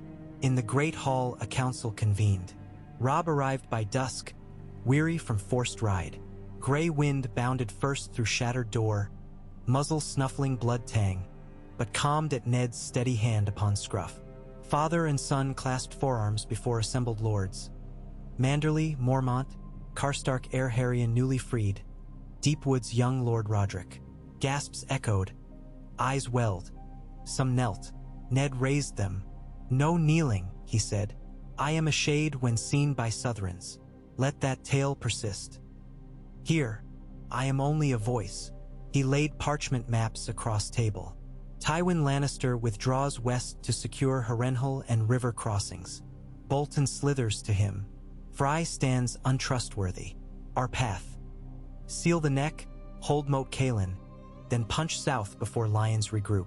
Strike hard at Herrenhal to cut Lord Tywin's head before Snow buries army. Robb listened, brow furrowed. We lack numbers to siege Herrenhal. True, Ned answered. So we draw him out, bait with rumor of King Renly's approach from Stormlands. Varys can see to whispers. Littlefinger will carry them for coin. While Tywin pivots, our outriders raid his forage lines, torch stockpiles. Winter will march beside us. There was steel certainty in his tone that silenced dissent. He unrolled second scroll. Stannis's letter gleaned by Davos's smuggled courier. Proof of Joffrey's bastardy. Catelyn's breath caught. If the realm sees this, Stannis must proclaim, Ned said. And he will if we aid his claim. He met Robb's gaze. 2 kings may break a throne easier than one. Robb's jaw tightened. King of the North bowing ally? Ned spoke lower. Wolves do not rule the Reach or the Stormlands. We protect our own by ending Cersei's brood, not wearing crowns of straw. Robb exhaled slow. I will hear Stannis, if he will hear the North. Agreement settled. That night, around victory fires, songs rose half exultant, half mournful for lost kin. Ned walked parapets alone, wind combing his hair. Snow swirled. He thought of Roose slipping cold fingers around Realm's throat, of Tywin coiled like lion in tower, of Cersei's spite brewing poisons. He toyed with old direwolf seal ring, once symbol of absolute law, now tool of rebellion. Cossar joined him on wall walk, silent a time. The many-faced god claims sacrifice, he murmured at last. You stole one beyond tithe. Price may come. I will pay, Ned whispered to darkness. Would you pay in son's blood? Wind moaned through battlements. Ned closed fist around ring. Better fathers. Cossar offered no comfort, only stood with him until dawn peeled first light across Snow's Cape, a world blood-washed but unbowed. 2 days later, ravens carried proclamation to every mead hall from Hornwood to Skagos. The bastard Ramsay Snow is prisoner. Roose Bolton condemned outlaw. Dreadfort banners fall. Traitors will taste winter most bitter. Some lords cheered, others quaked. At Carhold they rang iron bells. At the Dreadfort's lesser holdfasts, stewards burned signboards and fled. South, Tywin crushed scroll in fist. So the wolf bears teeth. Behind cold eyes, plans recalculated. He commanded Gregor Clegane ride to Maidenpool, torch any ship bearing Stark or Manderly crew. But storms hammered narrow sea. Lightning split masts, sent blackened hulks to seabed. Some sailors swore they saw a pale direwolf leaping atop waves, eyes lantern bright, driving wind itself. Sailor tales perhaps, yet fear is fuel. In Bravos, Arya reached the Sea Lord's piazza disguised now as cabin boy. Storms washed canals. Anti-frost fires glimmered. She delivered Ned's sealed message to Salador San's adjutant, as instructed. Coins changed hands. A swift galley prepared to sail for Dragonstone. Arya planned stowaway, but Caesar's second agent blocked her path, offering cloak of colors shifting with light. "You have other road," she told the wolf girl. "One that walks through many faces." Arya fingered cloak fringe, felt hidden knives stitched in lining. She thought of Syrio, of Needle and Water's grace, and of Joffrey's laugh. She nodded. Behind her, Bravo's bells told memory into night. Back in the north, Ned orchestrated a winter campaign of whispers, sending small cells to Harry Lion columns, freeing more captives, sowing rumor that armies of Iceborne Rangers would descend from Wall. At Queen's Crown, 10 Bolton loyalists were found crucified upside down. Sign reading, "We do not flay the living, but we bury the dead." Message clear, mercy remained yet. He met Robb often, but in secret. Ruined watchtowers, cave behind waterfall, the undercroft of September at Torrens Square. Each time he masked face with soot, traveled with only Caesar and one rider. Robb, grown into grim leadership, accepted the secrecy though it gnawed. Mother, he confided, told him fathers protect sons, but he never knew fathers must hide behind them too. Ned clasped shoulder. "Honor dies younger than kings. Let mine serve in shadow so yours may shine." Sometimes they joked, memories of Bran climbing, Rick and toddling. Once they embraced simply, silent, until duty drew them apart again like breaking ice flows. Love persisted, but distance sharpened. In late frost month, ravens arrived from the Wall. Lord Commander Mormont beseeching southern aid, for dead now walked with spears of cold flame, fist of the first men lost. Ned read letter by fire in captured Dreadfort chamber, fist tightening. War of Thrones suddenly paled before night's true hunger. He summoned Robb, Manderly, Meege. Men quarrel in spring, winter devours all. We must send aid to Castle Black. Robb balked. If we split force, Tywin may strike. Tywin's sword cannot kill what is already dead, Ned replied.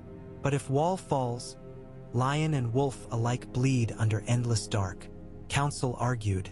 Yet when dawn broke, 1,000 spears pledged ride north under Meege Mormont's command. Wagons laden with obsidian arrowheads Manderly dredgers had found in sea caves. Catelyn wept to see supplies leave while sons marched toward danger south. But she understood. Mothers measure victory by children's dawns. Roose Bolton reached Herrenhal ragged, half-starved, escorted by 50 mercenaries. Tywin accepted him with frost-thin politeness, assured him of reward if he delivered the north in snow-sealed bag.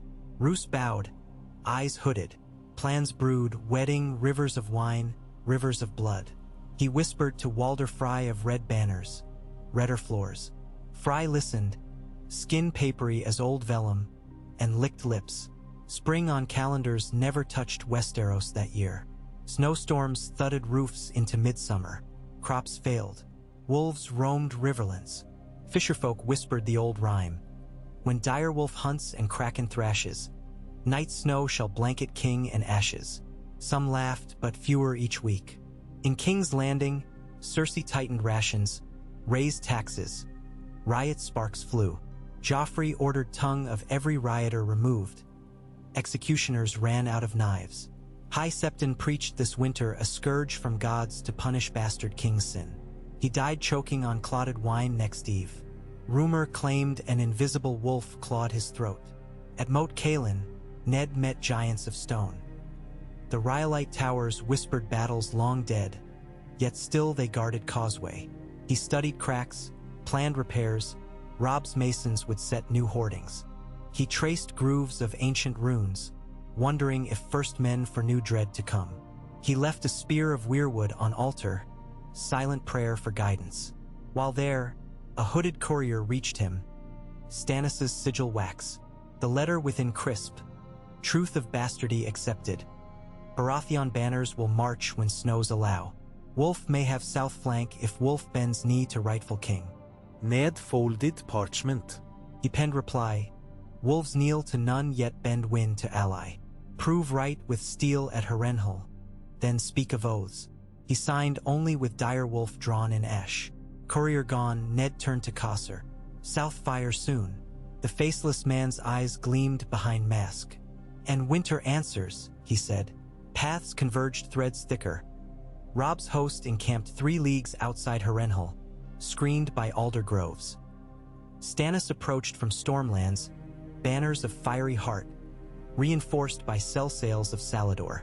Tywin scouts saw neither until both revealed like twin blades closing scissor. In inner keep of Herrenhal, Roose Bolton poured dark wine for the lion. Let Fry host your baggage train at the twins. Withdraw west, feign weakness, pull young wolf deep. At wedding feast we cut his banners from under. Tywin stroked beard. A risky noose, Bolton smiled. But snug, the lion considered. That night, flames bloomed in outer baileys. Northern raiders torched hay stores, fled before pursuit. Lannister tempers frayed.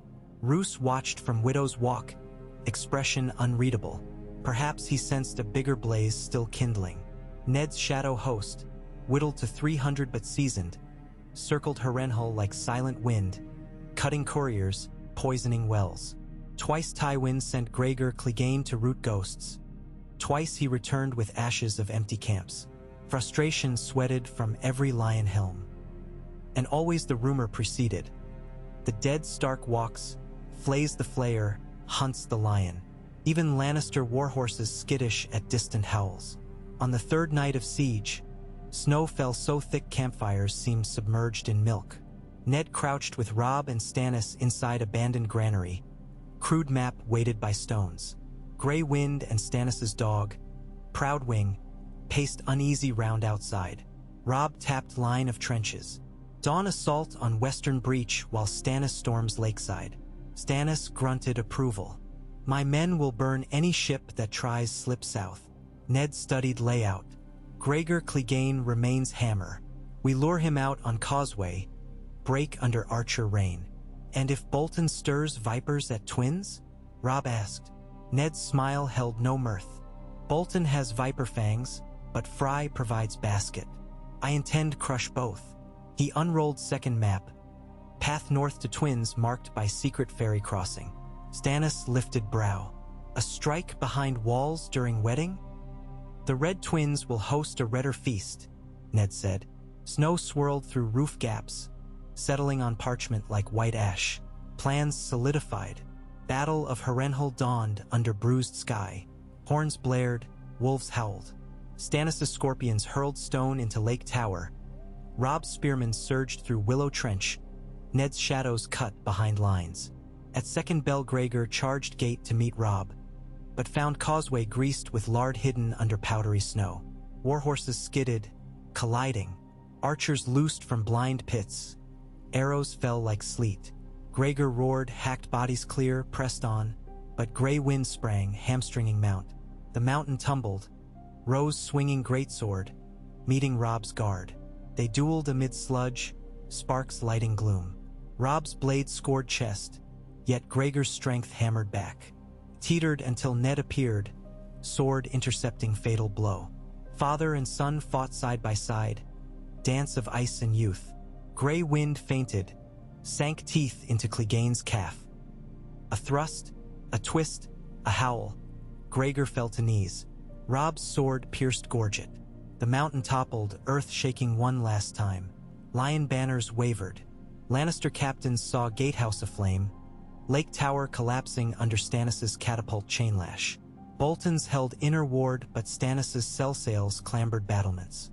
Rumor of Stark ghost within walls shattered courage. By dusk Tywin ordered retreat west. Ordered, but only half his host escaped as ice closed river crossing. Roose vanished again, leaving Ramsay's absence explanation enough. Herrenhal fell.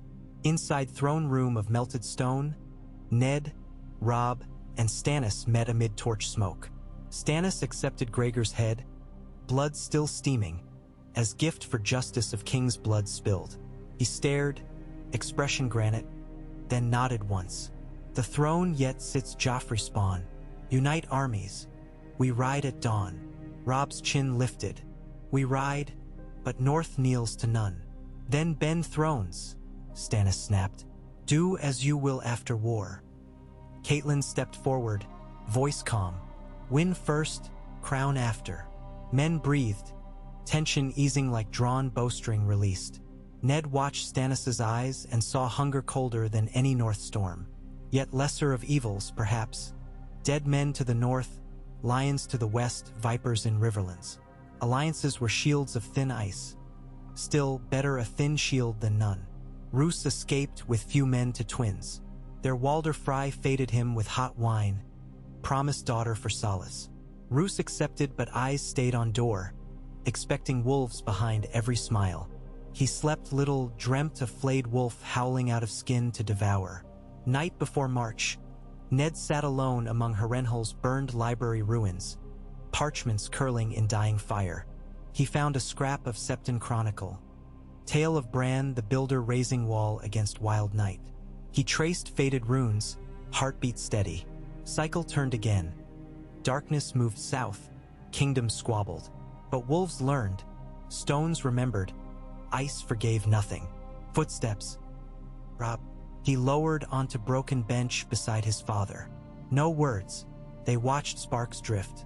After a long while, Robb said, "When war is done, will you stand in Winterfell again?" "If winter permits."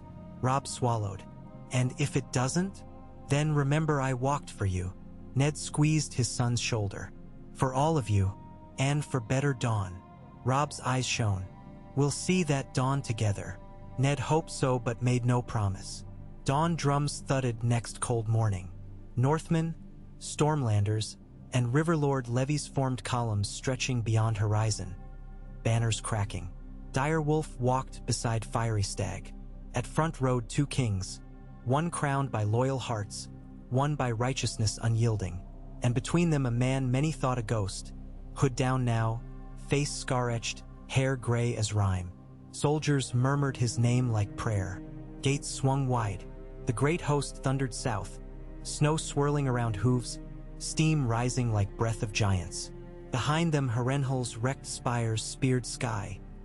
Ahead, the King's Road ribboned through forest toward capital, where a boy on iron chair cut himself on every quarrel. They marched into history's forge, iron hearts beating to the rhythm of winter's drum. Far north, ravens took wing from Castle Black, carrying desperate plea across darkening world. In white forests beyond, shapes moved that had no warmth, no mercy. Ned Stark felt the pull, a cold star on horizon, but for now war demanded step after step. He set heel to horse and followed son and king into falling snow, a silent promise in his mind. The North will not kneel, the North will not break, and before the longest night ends, the North will rise, clad not in shadow, but in dawn's first blade of clear, unforgiving light. The road to King's Landing cut through a wounded realm, its flanks flickering with burned farms and half-abandoned villages where only dogs prowled. Columns of steam rose from muddied ruts as 20,000 boots churned thawing ground to porridge. The sky stayed the color of old iron, unreleased snow ever pregnant in the clouds, and the wind that strafed the banners carried undertones of searot and distant fire. Ned Stark rode a rangy gray courser near the vanguard, face hidden by the wolf-stitched hood once more. To his left Robb kept an unrelenting pace, gray eyes fixed south. To his right Stannis Baratheon sat rigid in that half-rusted suit he refused to exchange for gleaming plate. Stern proof, some said, that the true king needed no polish. Between the two kings rode a ghost whose name few on the march dared whisper, though they all beheld him. Some nights around the cookfires men swore they could see the outline of Ned Stark's old greatsword ice hovering above the ghost's back like a phantom moonbeam, though everyone knew the Lannisters had melted it into two golden blades. They passed Byford in silent daylight, wary of its emptied granaries and the line of flayed corpses nailed to the sept door. Bolton's parting gift for the Crownlands. Meage Mormont spat in the dirt and promised to tan Roos's hide to repair her shield straps. As dusk cooled the air, the host made camp at the ruined holdfast of Fellwood. Evening fires cast wolf-shaped silhouettes onto frost-caked walls, and ravens feathered the battlements like a living crown. Ned walked the perimeter, smelling pitch, listening to wind through arrow slits. On such nights he felt the kingdom's bones beneath the soil, brittle with hunger yet still unbroken. Inside the crumbled hall, Caitlin mended arrow fletchings while Brynden Tully marked supply ledgers. When Ned entered, she rose, and for one heartbeat the war fell away. They did not speak of death or missing daughters. Grief hung between them like forgotten smoke. They spoke instead of grain tonnage and the route of the baggage train. Yet when he turned to leave, she laid a trembling hand on his sleeve. He covered it with his calloused palm, and in that small gesture he told her they were still breathing. Joffrey Baratheon ruled a city of gnawed bones. King's Landing's outer rings were little more than pits of ash where bakeries once stood. Gold cloaks paced in packs, cheeks hollow under helms. The small folk who remained scavenged rats along the Blackwater's oily shore. Above it all, the red keep flared with torchlight like a hornet nest prodded each hour. Cersei slept in snatches, fingers stained crimson from the arbor red she gulped to still her nerves. Pycelle rattled chains to placate lingering courtiers. Ser Osmond Kettleblack drilled sellswords whose loyalty he wagered would last only until they smelled wolf blood nearer than Queen's coin. Varys flowed through the passages, listening. Whispers of the hooded wolf crept around every corner. Some tales claimed he rode a snowstorm and could turn men's hearts to ice. Others had him 9 feet tall, armored in the bones of southern lords. Varys merely filed each version away like new silk bolts in a private storeroom. Information, after all, came in many colors, each thread worth the correct embroidery at the proper time. When word reached the city that Gregor Clegane lay cold and rotting in Herrenhal's dry well, the small council convened in a panic. Joffrey screamed for Edric Dane's head, as if the boy could somehow atone for the mountain's fall. Cersei slapped him breathless, then kissed the mark, half-mad smile rictus across her face. By dawn, 3 different plans of defense lay scrawled across the high table in her hand. One ordering pyres of wildfire along the city's inner wards, another demanding the mass conscription of every able man from 12 to 60, the last a bribe schedule for any sellsword captain still unaffiliated. "We execute whichever plan you favor," she told the council. No one spoke. That night Tyrion Lannister's ghost haunted the Queen's dreams, laughing, warning her that wildfire burned masters as well as foes. She woke striking at shadows. 100 leagues north, Roose Bolton finally reached the twins, his cloak dark with travel stains, his retinue thinned to the bone. Walder Frey greeted him with wheezing courtesy and suspicious fat eyes. The 2 conspirators drank weak ale in the blushing maid solar while cold sleet rattled the shutters. Roose presented his plan: lure Robb Stark to a wedding feast for Edmure and Roslyn, seal doors, murder every wolf in the hall under protection of song and spiced wine. Walder sucked his gums. "And when the northerners outside the walls come howling for our blood?" Roose's mouth curved a fractional degree. "They will howl in vain, old friend. By then Tywin will ride from the west and Stannis will be ash beneath Cersei's dragon's fire." He did not mention that Tywin fled west from Herrenhal already harried by flanking riders. He did not care to weigh lions against wolves or stags, for leeches feed on any warm host. Frey considered long, then nodded. Red is the color of Frey weddings, it seems. The night before the march on Duskendale, Robb slipped from his tent into a stand of winterbear alder. The moon was low and blood-tinged. Frost whispered under his boots until he reached the perimeter fires where Ned sat alone with Grey Wind's great head in his lap. The young king lowered himself on a log opposite. For a long while they just listened to the embers click. "I dream," Robb said at last, "that the gods give us victory, the realm bends the knee, but when I return north the wall is fallen and ghosts in blue armor hunt the last of us through the blizzards." His throat bobbed. "And I wonder if any of this marching southward matters." It matters, Ned answered quietly. It matters because children should sleep safe enough to have nightmares about ghosts, not men with swords.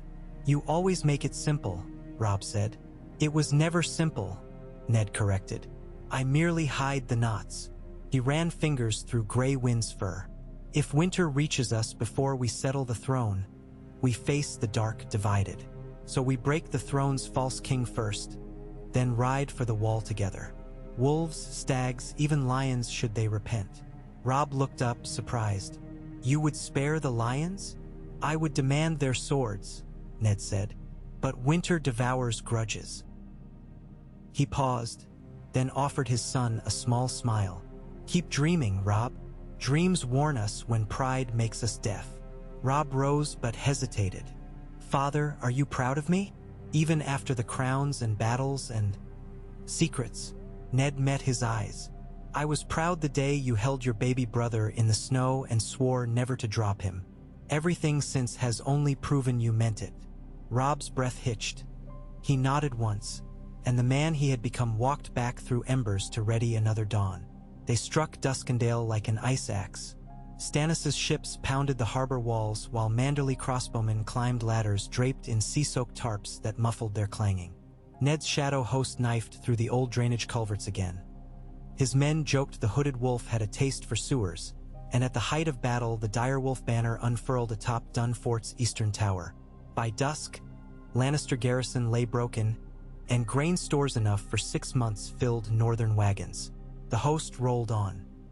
Small folk began to trail after, gaunt women clutching half-starved babes, crofters leading skinny goats, priests of the Seven carrying cracked icons.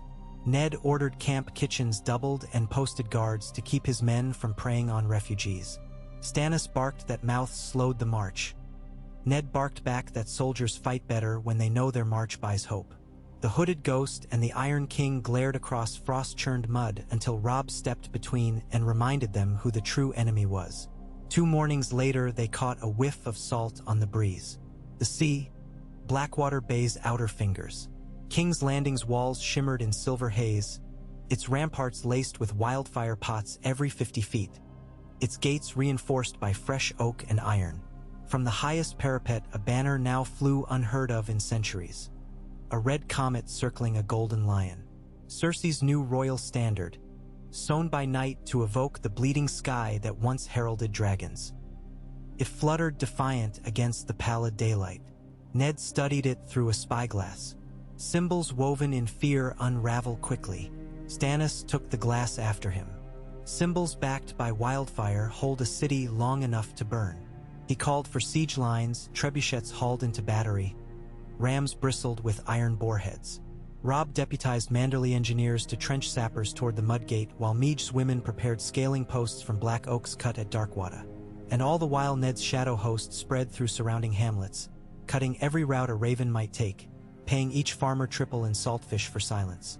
In the deep night before the first stone was flung, Varys climbed a forgotten tower stair and stepped onto the battlements where the ghost waited. Ned did not bother with sword. The spider carried none. They stood above a sleeping camp whose fires glimmered like scattered constellations. I wondered, Varys said, voice gentle as old parchment, if the wolf would speak with the web. I am no king, Ned answered, nor corpse. Yet you are legend, and legends crash thrones as surely as siege engines. Varys breathed winter air, shivered. Is your legend prepared to see the city turned to embers? 500,000 lives snuffed because a boy refuses surrender. Joffrey dies, Ned said flat. Cersei bends knee or shares his fate. And the small folk? They worship neither boy nor queen but bread ovens and safe beds. Open the gates, Ned said. Tomorrow before dawn bell, lead the city watch to stand back. We will take the throne without lighting a single wildfire pot. And if I cannot? Varys' smile was sad. If the queen's priest lights the pyres at the first hint of retreat, then King's Landing becomes a funeral pyre Cersei lights her children with, Ned said, white locks fluttering. But know this, I will ride through burning streets to drag her from the throne if it kills me. Silence blanketed them. At last Varys bowed. Spiders fear fire. Webs burn clean. He withdrew into shadow. Ned watched him go and wondered which of them had just condemned the city. Hours before dawn, the banners stirred. A low horn moaned, the merman's call. Camp roused, silent, arranged for final assault. But no catapults sang. Instead, a ripple traveled the ranks. The mud gate creaked open. One by one walls ignited in torch flare as countless gold cloaks stepped aside, stacking shields in neat rows. Atop the gatehouse flew a new banner, a gray direwolf stitched over black cloth. Robb's heartbeat rapped in his throat. Stannis's face tightened, but he nodded. The hooded wolf spurred his courser. Gray Wind loped beside. They rode at a walk through the yawning gate, the clop of hooves echoing across the deserted, torchlit streets. No wildfire, no arrows. Market stalls lay shuttered, windows boarded. But from alleys small folk peeked, hollow-cheeked mothers clutching children, brittle men leaning on staves. Some knelt as the riders passed. Others merely watched, eyes vast with the mute hope of famine's survivors. They reached the great September of Baelor. Here stood a column of silent sparrows, heads shaved, ropes round waists. They parted, revealing Sandor Clegane kneeling upon its steps, helm discarded, sword broken in two across his knees. "I'm done bleeding for lions," he rasped, voice cracked. "Take the bitch queen and see if you can grow honor in her garden of bones." Gray Wind sniffed the hound's face, then moved on. The company pressed into the plaza before the Red Keep. Gates here remained barred, but atop the battlement's Lannister archers lay unconscious in rows, mouths gagged. Varys waited beyond them, holding a ring of keys. In the throne room, Cersei sat alone, green wildfire lantern in lap, dress stained wine purple. Beside her, Joffrey lay slumped to one side of the Iron Throne, white-faced, eyes open, a thin thread of crimson leaking from nose. A chalice rested on the armrest, still half full. As Ned and Robb entered, her lips twitched in fragile triumph. "I warned him the wolf was rabid," she whispered. "He needed calming." She glanced to the lantern. "Do you know wildfire, Lord Stark? It burns even on water." "My son would burn brighter," Ned said. "But he deserved trial, not poison. Trial by flame is trial enough." She rose, lantern tilting. "Touch me and we all go howling to the gods." Behind Ned, Caesar edged half a step. Ned lifted a hand. "Let her speak." Cersei's laugh cracked. "A northern ghost, a wolf boy, and the bastard king. This realm deserves the rot coming to it." She lifted the lantern higher. Liquid inside shimmered an evil green. Soft footfalls scraped stone. Sansa Stark emerged from behind the throne, shackled wrists red and raw. Her gaze locked to Ned and her knees buckled. Cersei caught her hair, hauling her upright. "One move, Stark, and your daughter lights the city." Ned's world narrowed. Robb stiffened, jaw working soundless rage. Gray Wind snarled low, hackles a ridge of knives. "But," Cersei continued, voice silk soft, "my last child sleeps already. Nothing left here." Her eyes found Sansa's. "I should have left you to the Tyrells." A rose's thorns cut deeper. She kissed Sansa's temple. Venom, not affection. Then released her and stepped back, holding aloft the lantern. Sansa staggered toward Ned, tears silent. He caught her, pulled her behind Robb's shield.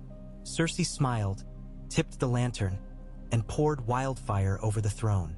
Green flames blossomed around jagged iron blades, hissing hungrily. She stepped onto the seat, robe spraying sparks, and set the lantern at her feet. Her eyes gleamed emerald in the reflected fire. "Long live the queen," she whispered, then slit her own throat with a dagger so slender it looked part of her hand. Blood showered onto wildfire. The throne roared brighter. Stannis barked orders, bucket lines, sand barrels. Meage's women dragged heavy hides to smother flames. Ned lifted Sansa, thrust her into Robb's arms. As he turned back, Cersei's corpse slid from the seat, dress alight. He stared at the throne wreathed in toxic green. For a heartbeat, he heard Aerys Targaryen's mad cackle echo through memory. Then Stannis's men doused the fuel. Flames hissed, shrank, finally died in oily smoke. The Iron Throne stood scorched, a crown of half-molten blades weeping green tears. Silence bloomed. Stannis approached, looked upon Joffrey's corpse, Cersei's smoking ruin, the blackened seat. He turned to Ned. "Does the wolf claim it?" Ned shook his head. "Ice does not warm to iron." He glanced to Robb. "The North will guard the wall. The throne is yours, and the debt that comes with it." Stannis absorbed that like a blade across shield, impact but no yield. At length he nodded. "Then hear me, Eddard Stark, Lord of Winterfell, Warden of the North, you are named Hand of the King." Ned's brows knit. "A dead man may not serve. Then serve as ghost." Stannis's mouth twitched in what passed for him as humor. "I can think of no better haunting." Robb exhaled, tension broken. He turned to the hall. "Where is Arya?" Sansa's whisper came, ragged. "She escaped moons ago, Varys told me. She became someone else." Ned pressed his lips thin. "She lives." He believed it like sunrise, distant but sure. Stannis raised voice so the hall's echoes carried beyond steel doors. "The false king is dead, and the queen with him. Let ravens fly. The realm has one ruler now, and winter marches on the wall. Those who stand with us live. Those who betray us will find no graves deep enough." Soldiers slammed sword pommels on shields, a thunder rolling through the red keep. Outside, dawn's first pale light touched the city's rooftops. The first sunrise King's Landing had seen without a lion's banner in 15 years. It took 7 days to bury the wildfire pots beyond the walls, 10 more to feed the starving, and full fortnight to quench the last purging fires. Stannis outlawed the faith militant anew after they protested his seizure of the Great September Treasury.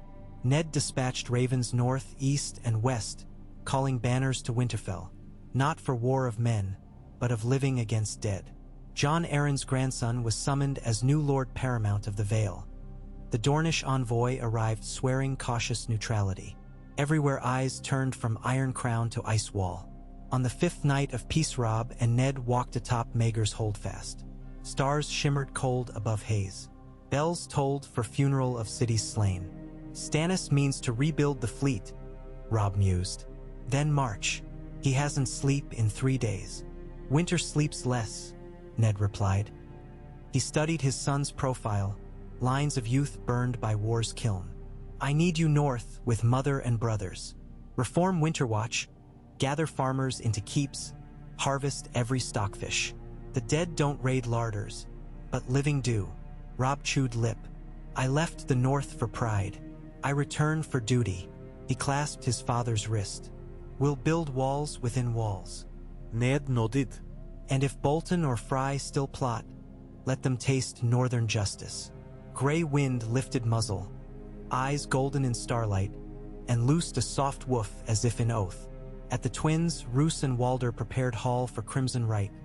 Casks of Dornish, barrels of salt pork, harpists schooled in dirges. On the eve of feast, ravens arrived. Letters bearing Stannis's seal naming Bolton traitor, Fry accomplice, promising titles to any who delivered them bound to the wall. The Fry grandchildren whispered of shifting winds. Walder's fear smelled worse than his privies. Before dawn, river fog thick as will flooded courtyards. Shadows slipped over parapets, Northmen wearing no heraldry. One by one gates opened inward. Flayed-man banners tumbled into the moat. When the sun climbed blood-red over the trident, Roose Bolton's head adorned a pike where scrawny crows jockeyed for perches. Walder Fry vanished. Some claimed drowned. Others said a hooded woman with a scarred throat cut his heart out while he slept. Word reached King's Landing on the wings of black ravens and river rumor. The red wedding never born, drowned in fog of wolf's vengeance. Winterfell's courtyards rang with hammer and anvil again as Manderly shipwrights fashioned iron-shod wagons for obsidian shipments south. Bran studied ancient maps beside Maester Gorman. Rickon ran wolf cubs ragged through Godswood snow. When Robb rode through the gate banners snapping, the roar that rose from ramparts thawed stone hearts. He strode to the heart tree, knelt, swore he would not ride south again unless winter itself forced him. That night, settling his mother by hearth, Robb told the saga. Father's ghost, Queen's fire, Lion's fall. Catelyn wept for Sansa found, for Arya lost, for Ned hidden in plain sight. She wept for all the daughters Westeros had broken. Yet when dawn kissed her hair silver, she stood and began ordering larders, for winter's war had no patience for tears. In King's Landing, Ned scoured the dungeons, liberating forgotten prisoners. Ser Courtenay Penrose half-starved, a Lysine baker jailed for debt, a timid girl who once served as Lord Renly's cupbearer. Each owed witness to Lannister crimes. Sansa watched him with silent wonder, her father now a tale greater than songs. She began assisting Grand Maester Gorman in triaging flocked refugees, learning herb lore, writing letters of amnesty. At night she sang the northern lullaby to orphan wards, and for the first time since Winterfell fell, she felt the world might grow again. Stannis named Davos Seaworth Master of Ships. Davos, grinning and blushing, swore he would build a navy strong enough to sail the wall itself if need be. Gendry Waters accepted command of city forge guilds, forging arrowheads of dragonglass under Ned's diagrams. Varys disappeared 2 nights running. Rumor said he sailed on a Braavosi cog flying no colors, bound for the free cities, to bargain for Sel's-words untainted by southern scorn. When he returned, his silks bore white ash like snow. Nights Ned spent with parchment, drafting accords between North and Crown. Stannis balked at any secession. Ned refused subjugation. At length they sketched a charter. The North granted high autonomy, free to raise its own levies and collect its own taxes, owing only defense of realm and a token tithe of dragonglass. Some called it the Winter Compact. Others called it stark nonsense. It passed the small council by single vote, Olenna Tyrell's, won when Ned promised half the Crownlands next harvest for Reach widows left by lion wars. A bite of wolf bread, she chuckled. Better than a mouthful of ashes. By first snow of the new year, the wall's beacon pyres flashed crimson across northern skies. 2 long burns and 1 short. Others cited a league from Eastwatch. Meage Mormont's 1,000 spears had arrived in time, but they reported pale spiders as large as hounds weaving icewebs through haunted forest. Jon Snow, now Lord Commander after Jeor's death at the Fist, begged for swords. Steel for living hearts, dragonglass for dead. Stannis answered before Ned could. He would ride north himself, leaving King's Landing under Lord Hand Stark and Queen Regent Shireen, with Mother Melisandre more shadow than flesh behind her. Ned protested, "You are the throne," but Stannis only grunted. A kingdom without living subjects is no kingdom. They marched within a fortnight. Stannis, Davos, a contingent of Stormlanders, and 500 northern volunteers led by Ned's steward Hallis Malin. Ned remained. The ghost needed to shepherd fragile peace, and he would not leave Sansa again. Still, watching the black columns will north under fiery stag banner, he felt half of him riding with them into the frozen vale. One calm evening Sansa found her father on the terrace overlooking the city's half-repaired rooftops. The air smelled faintly of pine incense from street altars. "A raven arrived from Braavos," she said, cheeks pink. "Arya, she's alive. Training with the Faceless Men, they think." Ned closed eyes a moment. "The last place I'd wish her," he murmured, then smiled. "And perhaps the only place she belongs." Sansa clasped his arm. "We'll see her again. Perhaps she will see us first," he chuckled. They watched black sails glide across bay water turned rose by sunset. Stormbreakers, Davos called them, ships to ferry grain north. Below, markets reopened. Merchants haggled. Children chased one another, wooden swords clacking. Life crept back, tentative as green shoots after frost. "Do you ever tire of being dead?" Sansa asked softly. "Each dawn," Ned said. "But I recall what living cost the last time. Better a dead wolf than an eaten lamb." She leaned her head on his shoulder. "One day you'll come home, truly." "One day," he echoed. His gaze drifted past the city, past the horizon, to a wall of ice 300 miles long where blue shadows stirred. He felt them in his marrow. Winter remained the truest enemy. But so long as a single hearth fire burned, humanity held a blade against the coming night. As the sun finally slid behind the Blackwater rush, Ned Stark, Ghost Lord in hand, let the day's noise fade. Somewhere high a lone raven wheeled, feathers black as midnight snow. It turned northward and vanished. Ned whispered an old prayer, half wolves, half children's rhyme. Cold may come and cold may stay, but hearts of fire will light our way. Snow may hush and ice may bind, yet dawn will rise for those who mind.